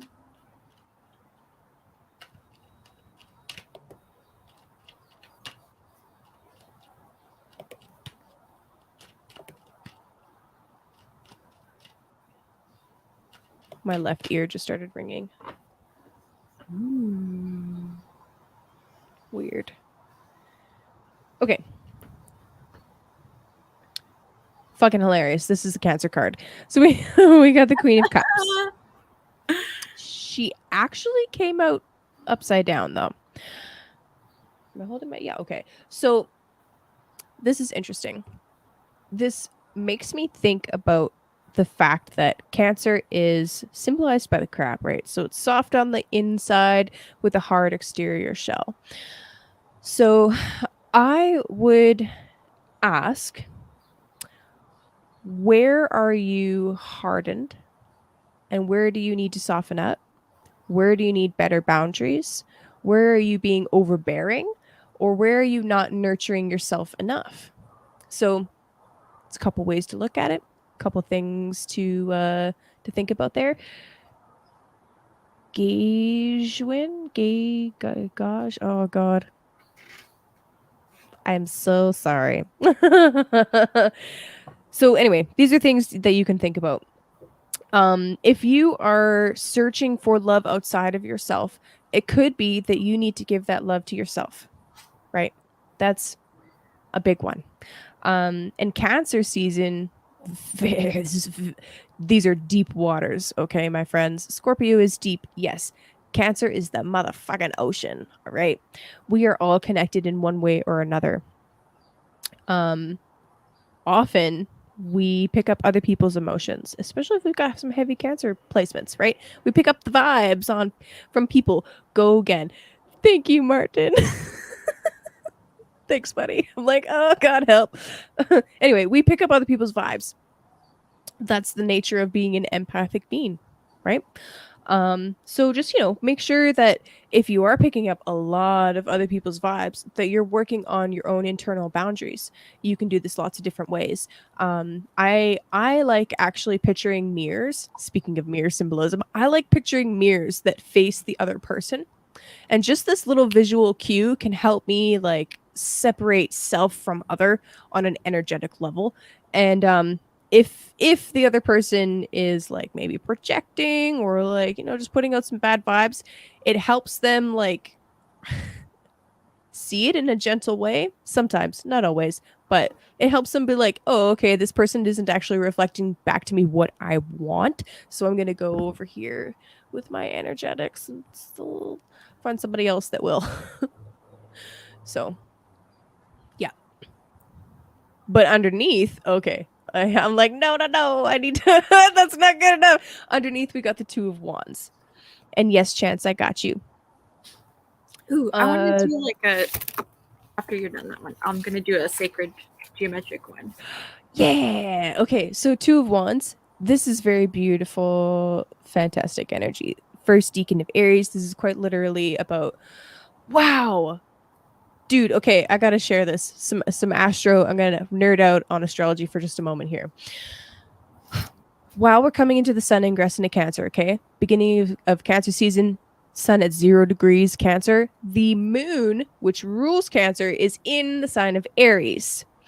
So this is important because whatever sign we're looking at, we have to look for their ruler to understand how it's playing out. So with this Cancer energy that we're stepping into, we also have to deal with this this square between Mars and Cancer. And what does this square look like? Well, this is like mom's will or dad's will and their ideas for what they want for you. And a feeling of safety and nourishment on one side, trying to balance with your personal will, your personal identity, right? The direction you want to take in life. And often there's a big clash there between, father and son, mother and daughter, mother, father, whatever the fuck the relationship is. Because Aries is the child energy and the willful, this is where I'm going, motherfuckers. Boom, this is my path. Don't slow me down. Don't get in my way. Meanwhile, mom or whoever the nourishing caregiver is like, okay, well, that's probably not a good decision. But like, you kind of have to let them fuck up sometimes. You know what I mean? Because there's valuable lessons there. You can't be a helicopter mom. You can't be overbearing. You have to let them go once it's safe to let them go. You know what I mean? You got to let them fly the coop. And that Two of Wands energy is literally flying out of the nest and becoming and stepping into your own being. And I've got chills fucking everywhere. I love this shit. And yeah, that that Queen of Cups, I almost said every other fucking element other than cups. That Queen of Cups energy is making sure that, you know, you're honoring that parent while still allowing yourself to step into your own image that you want to be, you know, your own path that you want to go down. And nourishing your own self. So, yeah. And nourishing the seeds that you're planting. Okay, I've said all of the connections I had in my brain. So, Amazing. that's an exciting Had a Cancer season. helicopter. So while you were talking about the Aries relationship with the Cancer, I pulled this card. This was like the sacred geometric card for the collective, which is card 29. So perhaps infer some Saturnian relation to this, possibly. But this is a really exciting looking card I've never seen before. So it's called Spine of Fire. Whoa. Dude. Maybe it's a little bit of, you know, discovering true self and thus your purpose. But when I see into June, like this is how I feel. I feel lots of motivation to like go get the true self. I love that. Take that tower. Yeah, tower. How stunning you are. Right? It's coming in right between a tree. It's a little too bright right now. Okay. Chance has requested a card from Jenny's mom crafted deck. Oh. And he wants me to grab my Druid Tarot, which is right next door. Which I'm happy to comply. I'll do that for you. So, let me get the banner up. So, if you would like us to pull some cards, there you go. Suggested donations. And there should be a link in the description box for my PayPal. Otherwise, you can just type that in. And yes, I'll be right back. Oh. You hang out for a second, Jenny. You got this, dude. Tell them a story. Okay. Hey guys. It's just Jen. Wow, Kaylee's getting her deck. Jeez, Chance. Way to ask for the deck that's not in the room. Give you the gravy? Oh my goodness, pressure. Oh, she's back. That's for another time.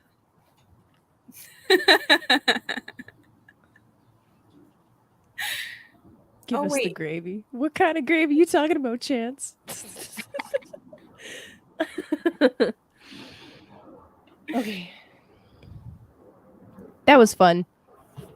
Leave a drop a fire emoji if you loved having Jenny on with me today. Let us know. Let us know. Let us know. Totally impromptu. If yeah, it was like 2 hours before. I was like, "Hey, well, thank want to you come for on the tarot?" invite. If I could have had lots of gravy at the ready, or been brewing it. In mind, should I had, you know, maybe known, but hey, we're in the flow state. We're making it happen. Right? I was like, I need a co-host. I don't need a co-host, but I thought it'd be fun. 200 fire emojis. That is the message limit. That's so sweet. Oh, you guys. Oh, look at that. Martin left a sunrise emoji. Mama in the house. Oh, Cozy you crone. I almost guys, said crazy crone. you guys Sorry. Cozy are crone. amazing. I mean, everybody knows, but for real, like the people in this chat and the community, like I was telling, I think it was Chance, and I was saying, like,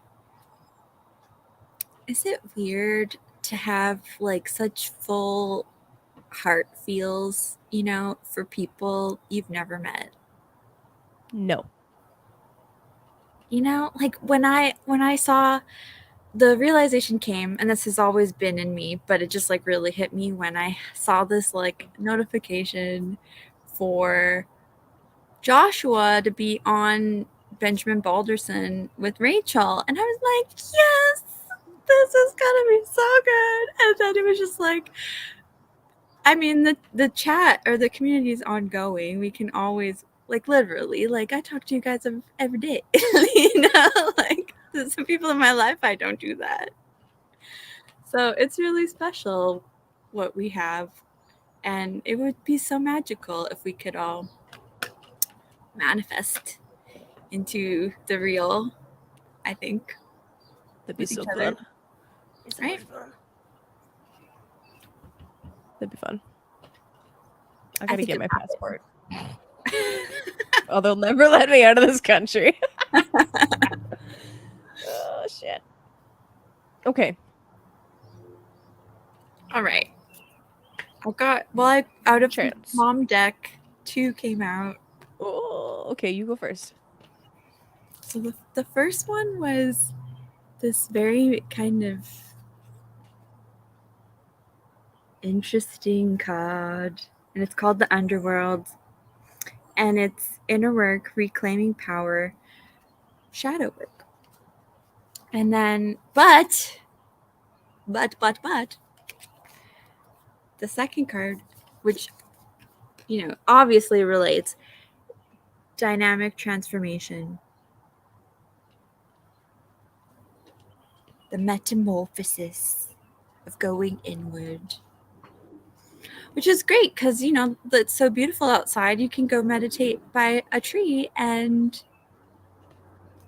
get the tree downloads for your dynamic transformation.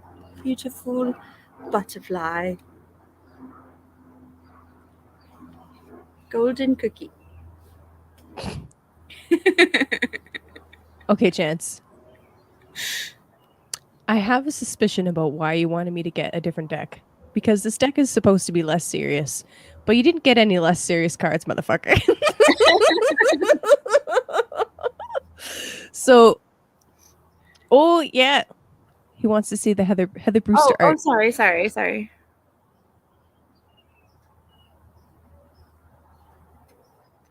That's dynamic, and then this one is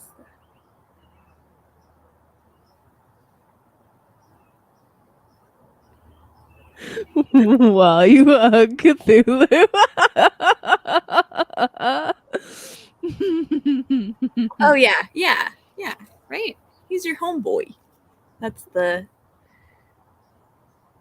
Soul Path Oracle, and illustrated by Heather Brewster. Dude, it's fucking awesome. I and they love have it. gold edges, golden. They They're are so pretty. swanky, so swanky. It's a sweet deck. Okay, Chance. We're gonna need to talk. I'm just kidding. Just kidding. I'm just kidding. Okay, so I got the 8 of Swords for you, my friend. And I looked at the bottom, and the bottom is the 2 of Swords.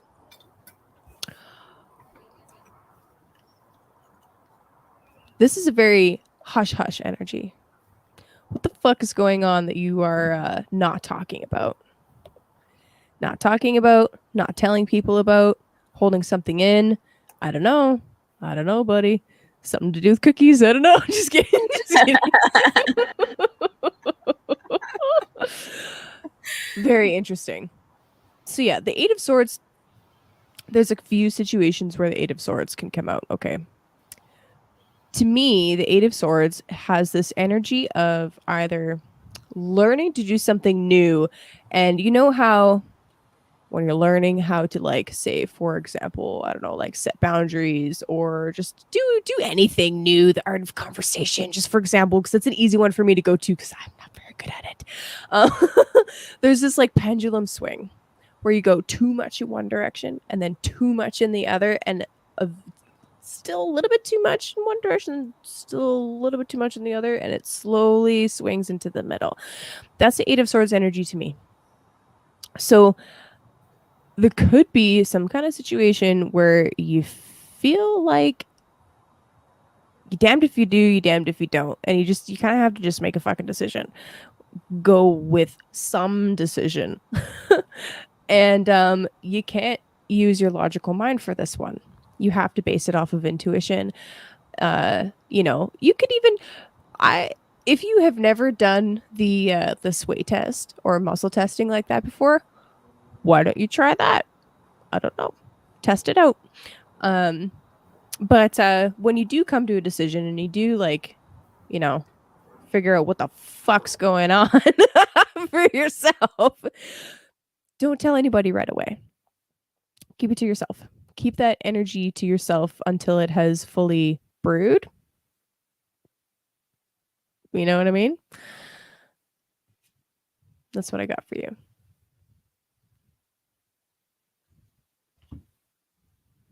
Word. To your mother. Just kidding.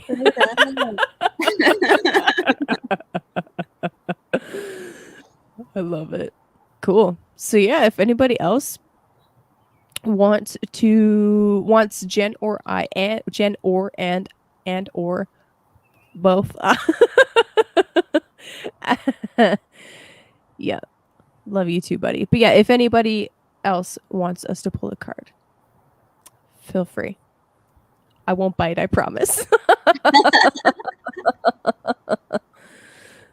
That's really cool. I love it when that happens. I really do love it when that happens. That's sweet. Now I want to know what the question is. I'm like, tell me more. Oh yeah. I got to visit Kaylee. When was it? This weekend. Yeah. Yep. Friday. And Friday. She did an awesome 12 card spread for the year. Rachel taught me that spread.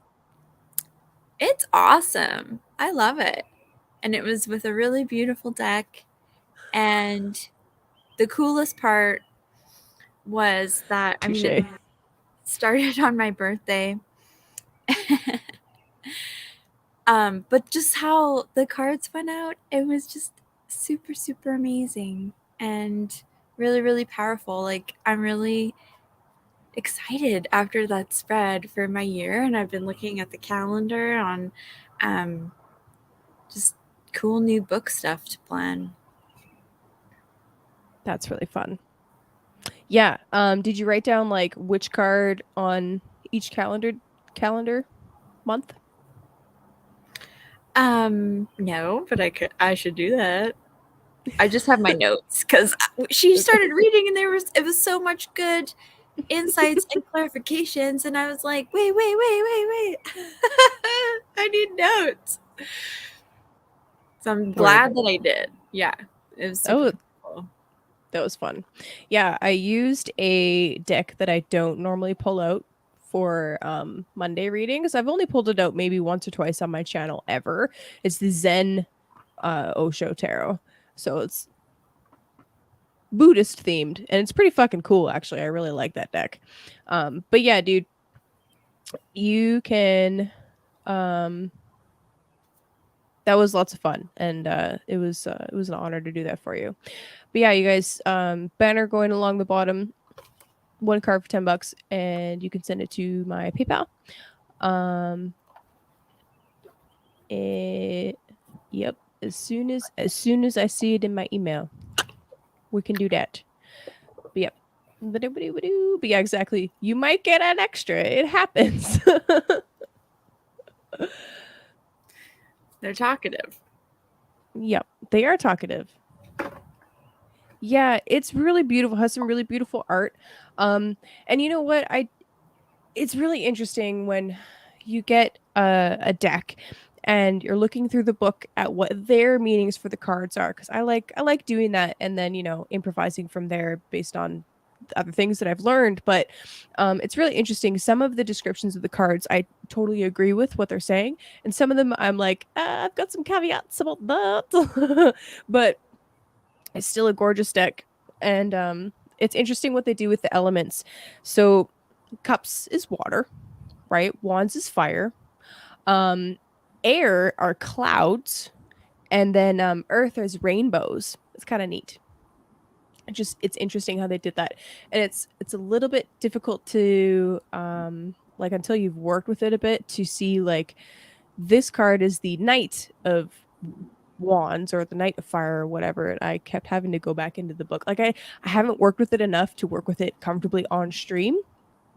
Maybe one day. Anyway, it's a really cool deck. I would recommend, though. It's really beautiful. This one is my favorite, though. The Druidcraft Tarot. Oh, hey, Nine of Pentacles. What up? This one's one of my favorites. It is by Philip and Stephanie Cargom, illustrated by Will Worthington. Oh, dropping everything. Okay. I mean, I hate to talk shop talk, but like, why is the box always so big for that one? I have no idea. Oh, okay. I'm like, is the book ginormous? The book is big, and the cards are really big too. Like, Oh, okay. This is a normal size deck, and right, so they're large cards. Okay, yeah, because I've been They're pretty big cards ever since he introduced me to that, and now I see it, and I'm like, oh, that's like the sexy tarot, but beautiful, beautiful, sexy. It's really big. It's really big. I just have to shuffle it like sideways. Sorry, I'm distracted because I'm cleaning up the mess I just made. Like just gonna casually clean up the giant mess I just made. Yeah, so you gotta like shuffle it sideways because I have little girl hands, but it's a good time. It's a good time. Okay, Cody, I got you. All right, my friend. You did not specify whether you want a card from me or a couple cards from me. Three cards for the love. Okay. We can do that. But do you want like two from me, one from Jenny, or do you want us to do rock, paper, scissors? That was chaos. That was chaos. Yeah, timing over the internet, like. But we did it. I'm going to use, well, since I've got her out, I'll use the Druidcraft Tarot. Cody, 3 cards for the love. Wait, for your love life? Because I mean, like, we could look at that if you really want to. I've never done like, oh no, that's not true. I've done relationship readings. Okay, 2 for me, 1 from you. So you get to pick what Oracle deck you want for Cody, I guess. So he didn't specify, so. Cody.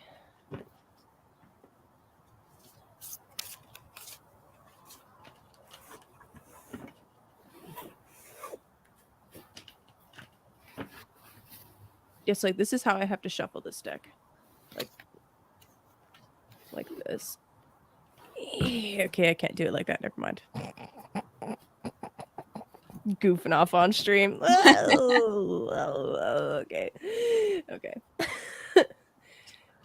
Okay. Okay. So you do. So not a love reading. Okay.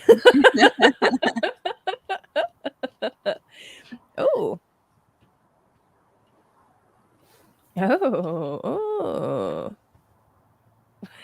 Let's see how many more sounds I can make. Okay, so I got the moon. Very interesting. Very fitting for Cancer season. I like that. But also the 7 of Swords reversed.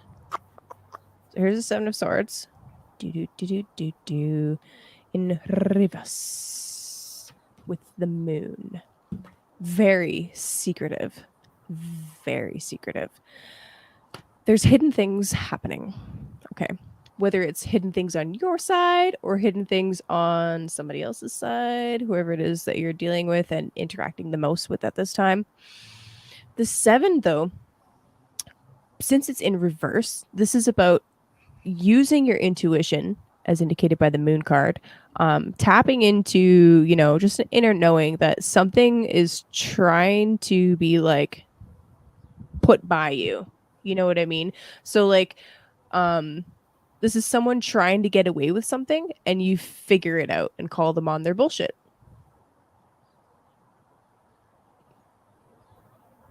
There you go. Bye, Regan. Let's set up chi poker. Psychic Yes. poker. Let's do it. I think that'd be so fun. Yeah. Speaking of intuition, interesting. So yeah, let me know how that lands for you. Also, Jenny, Wow. he wants a card. He wants a card from you as well. Okay. You can So riff on that moon 7 of swords or whatever. Interesting. Oh, so this could be like coming clear about any lies that you're telling yourself. In that case, I'm curious, Cody, if you have any kind of link to, I think it was Taurus that I pulled this card, and it was the bear spirit. So maybe there's some symbolism with bear for you, but it's take time out. I love that. Oh, you know why I love that? Something about the 7 of swords, when you're not dealing with another person, it could be just like being way too much in your mind. And like it's an incredibly clever individual. So with nice. So with like with the bear energy and then with the moon energy and the 7 reversed, very much so it's like just putting a bit of a chill on all of the mental processes and just like fucking maybe stepping into more of an artistic role for a little bit. Exploring the right brain instead of just the left brain. Connecting them. Nice. That's what I would say to that. I just wanted to do an extra one for fun. And I got the same one as the collective, which is the spine of fire. Yo. Definitely tap into that artistic stream, brah. I got you, Martin, by the way. It's like, I don't know, some kind of Kundalini energy spine. That's exciting. So something else that's really cool about the 7 is an initiation. I'm just going to keep riffing on this. The 7 is an initiation. So like that's really neat. That's really neat. I'm excited about this. Okay. Oh, hey. Okay, cool. Yeah. Okay, so take time. Do the stoic scholarly work that you're really good at. And then, it'll breathe the spine of fire, the passion, the motivation. I love that. Purpose for your channel. That'll be fun. Martin, would you like 2 cards from me, 1 card from Jenny, 3 cards from me, 3 cards from Jenny, 2 cards from Jenny, 1 card from me? How do you want us to do this, my friend? And this is a very traditional deck, by the way. Traditional, yeah. That's okay. I'm like, yeah, dude, this is older than the Rider-Waite. Just saying. Just saying. Yeah, I actually. Okay, he wants 1 from you. I actually in my course, so we actually started with Capricorn. So I went and did Capricorn, and part of it was looking at like people with Capricorn charts. So I pulled up a list of the Astro Databank, and one of the people that kind of like jumped out at me that I really wanted to research was S.L. McGregor Mathers, who is the founder of the Golden Dawn, and I had no idea he was a Capricorn, and then it made so much sense because of the like extreme the rigid tradition that the Golden Dawn created and was based on, and the fact that they ended up basically being like the father occult order that a whole bunch of other ones spun off of. And then the fact that they took these the tarot, astrology, and Kabbalah and combined those three into one synthetic system. That is what the Golden Dawn contributed to Western occultism. And anyway, super fascinating. I'm like, very Capricorn. Wow. So anyway, just nerding out over here. Don't mind me. Well, I love that. I love that. I'm definitely collecting a lot on the Dawn prefix in shamanism, like Don Juan, Don Quixote, Don Antonio, like all these powerful masters of the mystic arts are all titled Don. Really? Is he actually? Is he actually? Really?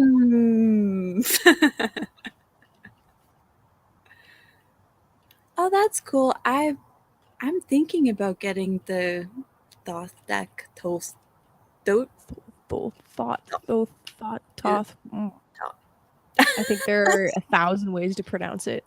I like yeah, really. What the fuck?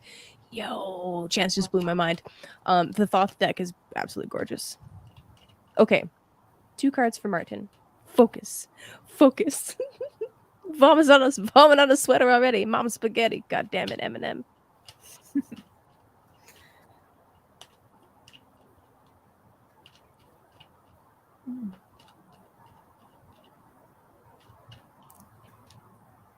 Two cards for our artist friend Martin with the fantastic accents. I was going to say the sweet mustache, but he shaved it off, so never mind. That's a lot of cards. Okay, chill out. Okay. Wants to talk to you. Wow. Oh, that's funny. I got the BP's Dove Spirit 21, which is tomorrow. So maybe on the 21st, maybe you'll get a sign, Martin. Maybe you'll be operating in peace. It was attached to, this is just bonus, but the turtle spirit, which keeps coming up in this reading, which is like kind of in line with the bear spirit, take time out, but turtle is slow and steady wins the race. 62. I love that. I love that the turtle looks like one of the cards that I pulled. So for you, Martin. That's also Cancer turtles. Totally. Yep. In season. So one of the cards I pulled for you, Martin, is the Wheel of Fortune upright. That's fantastic energy. Okay. Very much some kind of new cycle beginning, some kind of expansion happening. I love expansion. As long as it's expansion of a good thing, you know what I mean? Because you can expand not good things. But anyway, Wheel of Fortune is a positive card, especially coming up upright. That's wonderful. The other card that I got for you was the 8 of Cups, but reversed. So this is really interesting. Upright, 8 of Cups is talking about abandoning something that you have put a lot of time and energy and love into. Reversed suggests that either Wheel has been coming up for me lately. Very interesting. So reversed, especially, okay, reversed 8 with the wheel, this makes me wonder if there is, especially with wheel coming up a lot for you, it makes me wonder if there's something that you need to let go of or walk away from that you've invested a significant amount of, like I said, time, energy, emotion into lately. And it's just like there's something waiting to come in that can't until you've made room for it. Let us know how that lands for you. I'm curious. And you pulled the dove for him? That's beautiful.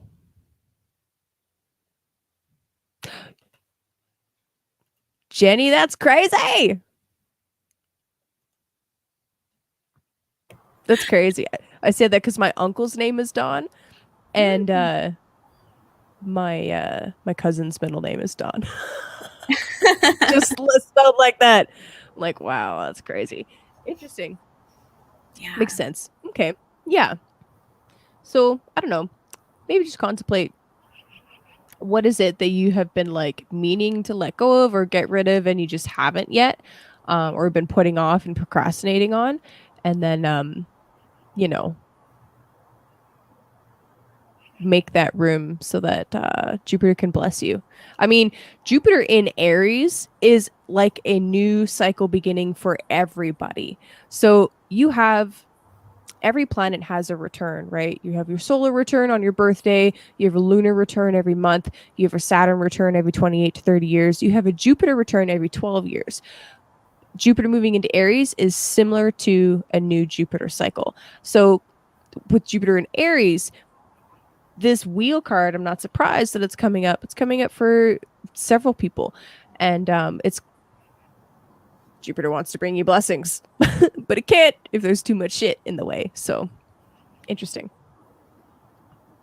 Good stuff. Alrighty, my friends. Oh, somebody is. Oh, JLo. JLo.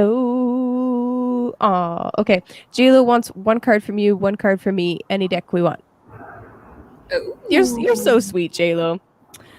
You're so psychic. Why do you need us to do readings for you? And JLo's got like the library of decks. She Like does. anybody try to challenge JLo on like how many decks you got, you're not gonna win. But No. I don't know. I I'm not really teasing you. I understand. It can be hard to read for yourself. I get it. It That's can be true. difficult. Sometimes Especially it's if you like have any kind of Gemini like placement, it's like I need a second opinion. oh It's like yeah. I might need a fifth opinion. But yeah, you know, I get it. I get it. And like when I'm reading for myself, okay, if I'm coming at it from a less than good place, I'll probably do several readings on the same topic because I'm not happy with the answer. And but yeah. Yeah, totally. And then you can kind of just get confused. So it's like Yeah. just go with the first Exactly. one. Exactly. Method in life is just go with the first one, baby. Okay. Oh my gosh, JLo's so psychic. Like anytime, I'm glad, Martin. like I'm like, what? Whoa! Earth Star Chakra. Okay, I have to like read this because I don't know what it is. Yeah, pull it out. And while you do that, I'm gonna talk real quick about the Six of Pentacles, since that's what I got that came out. You need to share your gifts, girl. You have so much abundance in multiple areas that it's time to share that gift with somebody, with people. Right? The six is a very balanced and perfect and beautiful energy. And it's quite literally like, I mean, the picture on this card is he's handing things out to other people in an act of service. So when are you starting your channel, JLo? Shit. Right? Or like if that's too public, that's okay. Little readings for smaller groups is also like a great way to explore these types of things and like get a little bit of practice at it and like get a little bit more comfortable with doing them. So anyway, read us about the star chakra. Oh yeah, okay. This is cool. The Earth Star Chakra is located approximately 6 to 9 inches below your feet, and it is associated with the colors black or dark brown. This chakra routes you to the planet's magnetic field to connect you with its energies and the crystalline grid. This chakra is where we anchor our state of existence and life's mission. It is the record keeper of ancestral lineage, past life incarnations, and karmic lessons, which just from the private kind of things I know about JLo is, in my observation, you are very good at record keeping synchronicities. And I know you touch a little bit on your own ancestral lineage and the awakenings that are happening there. But yeah, like your keeping of the synchronicities is like amazing. So I'm grateful that you're in the group for that, because maybe we just kind of bat them off and they're really powerful. So it's nice to be reminded. Anyway, this was just like a really beautiful card. Like, it's very striking when you pull it, and it was just like gave me goosebumps. So totally. That's pretty low. Do you have this is to anybody, but this is to JLo. Do you have the feeling or the intuition that you were persecuted in a past life? This is something that was asked of me not terribly long ago. I just got chills. So yeah, do you have this feeling of having been persecuted in a past life? And I feel like this can show up in this lifetime with repeated experiences that are somewhat similar. Like, for example, over the course of this 2020 thing, a lot of us were, ostracized or, abandoned or, whatever for speaking our truth. Oh, okay. Yeah. Anyway, so like sometimes our fear of speaking out or sharing our gifts can come from feeling like we will be punished or judged or whatever, and sometimes that comes from this life, sometimes it comes from old lifetimes. That's just something that we're continuing to work through, a theme that we're continuing to work with in this lifetime. Anyway, so things for people to keep in mind. Keep sharing your gifts. It's important. And you know what's something that I've learned is that sometimes I don't think something is significant, and then I'll say it and then it is. And like it's really not for me to judge whether it is or is not going to be significant or impactful. And oh, you got in just in time. Just in time, Ariel. Just in time. So yeah, like this is, something to think about and ponder over, right? As we get gaslit to hell and back over the last 2 years. Oh my god. Yeah. Oh my Jesus. That's why the Amish are just, they're gonna be laughing. right. Oh shit. This is But why. Hello. yeah. Love. Mad respect. Right. That's cool. My 9th great grandpa Robert Pike's words: anyone in this room could be a witch. He's responsible for ending the trials. That's fucking cool. Wow. Whoa, dude. Word. Philogenetics, 100%. Okay. REL Truth Seeker, 3 cards for you on career guidance. We can do that. And do you want us to? Yeah, I thought you might resonate with that. Yeah. So do you want us to split it, or do you want 3 from one person? Let us know. Hello, hola.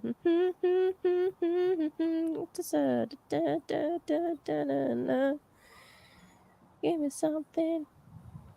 Trolls. Right. We got trolls. Really? Yeah. Oh, you missed it. It's okay. Someone was being a cunt. Okay. Okay, one card just came out. So you pull two, I got one. Oh. All right, all right, all right. For all the exciting things that Ariel is going to do. For career guidance. Okay. So what I got was the 9 of Cups. If it isn't a hell yes, it's a hell nah. You know what I mean? The other thing that I think of is that as far as career goes, you need something, according to this card anyway. I mean, I could be wrong, but you need something that is emotionally fulfilling, right? It has to be it has to have some kind of creative element to it. Or maybe you're not like doing art, but you have some kind of creative control over how you do it or how you present something, or, there needs to be some kind of flow and intuitive aspect and feeling based aspect to what you're doing. It can't be all analytical all the time. So that's kind of what I'm picking up with that. And again, if it's not a hell yes, it's a hell no.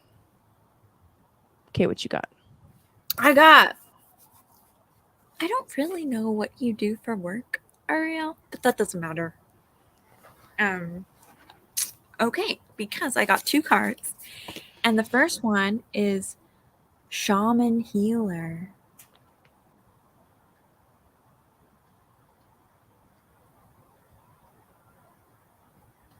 Wow. But I was like, what are you doing for work, lady?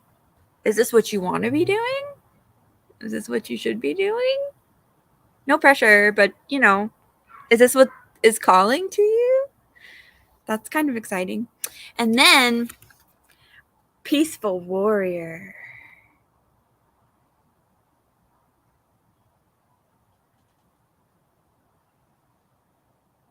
Which I do feel like is, I don't want to project, but that's very like the truth seeker. Hello. Right? What is her ladies show called again? Warrior Women. Oh, I was on it. The sisterhood. Yeah, Sisterhood of the Warrior Queens. Saying. Yeah, heal the collective with your hilarious perspective, because it is healing. Like when you go live and you just, like Kaylee said, you might think that the things you have are inconsequential to you, but to someone listening, it's really powerful. And it was so good. And I love that you sing to your plants. Like, you really sing to your plants. Like, she just like full on, like belting out singing, not just like a little ditty. I love that so much. Yeah. I'm We'll glad. get him, warrior lady. What is the deck that you're using, Jenny? This is Soul Path Oracle by Tara Kenzie Longacre, illustrated by my mother. It's such a cool deck. I'm glad that resonated for you, Ariel. Chance says you have big soul path vocation going on soon. Wow, I am so tired now. Okay, guys, I want to go watch the sunset, so I gotta go do that. I'm running out of sunlight. Alrighty, my friends. Thank you guys for hanging out with us. I hope you enjoy your solstice, and I hope you enjoy Cancer season. I'll be back next week. Who knows with whom? Maybe Jenny will make another appearance. Maybe it'll be a solo show. Maybe somebody else will come on. I don't know. We'll see how it plays out. And in the meantime, I hope you guys have a great week. Where to buy that deck? Oh, well, sure. I can link you up. Davin, thanks for asking. For sure. And thanks for having me. Thanks for inviting me. Yeah, Jenny, it was fun. I wanted just to come and have fun and the levity. So, because it is, after all, Giggle Tarot. Right. And, gravy can come maybe at another time. when I have my studious time to brew on all the things. But thank you very much for this opportunity to gather. There was still gravy. Where Always. 2 or more are gathered in my name, there I am, or however the fuck the quote from the Bible goes. And I love each and every little one of you. I see you all there. Right. Anyway, I love you guys. Have a good night. Sorry for singing horribly off Queen there. Or off Queen. Oh my god. Okay, I'm done. Good night. Bye. Peace.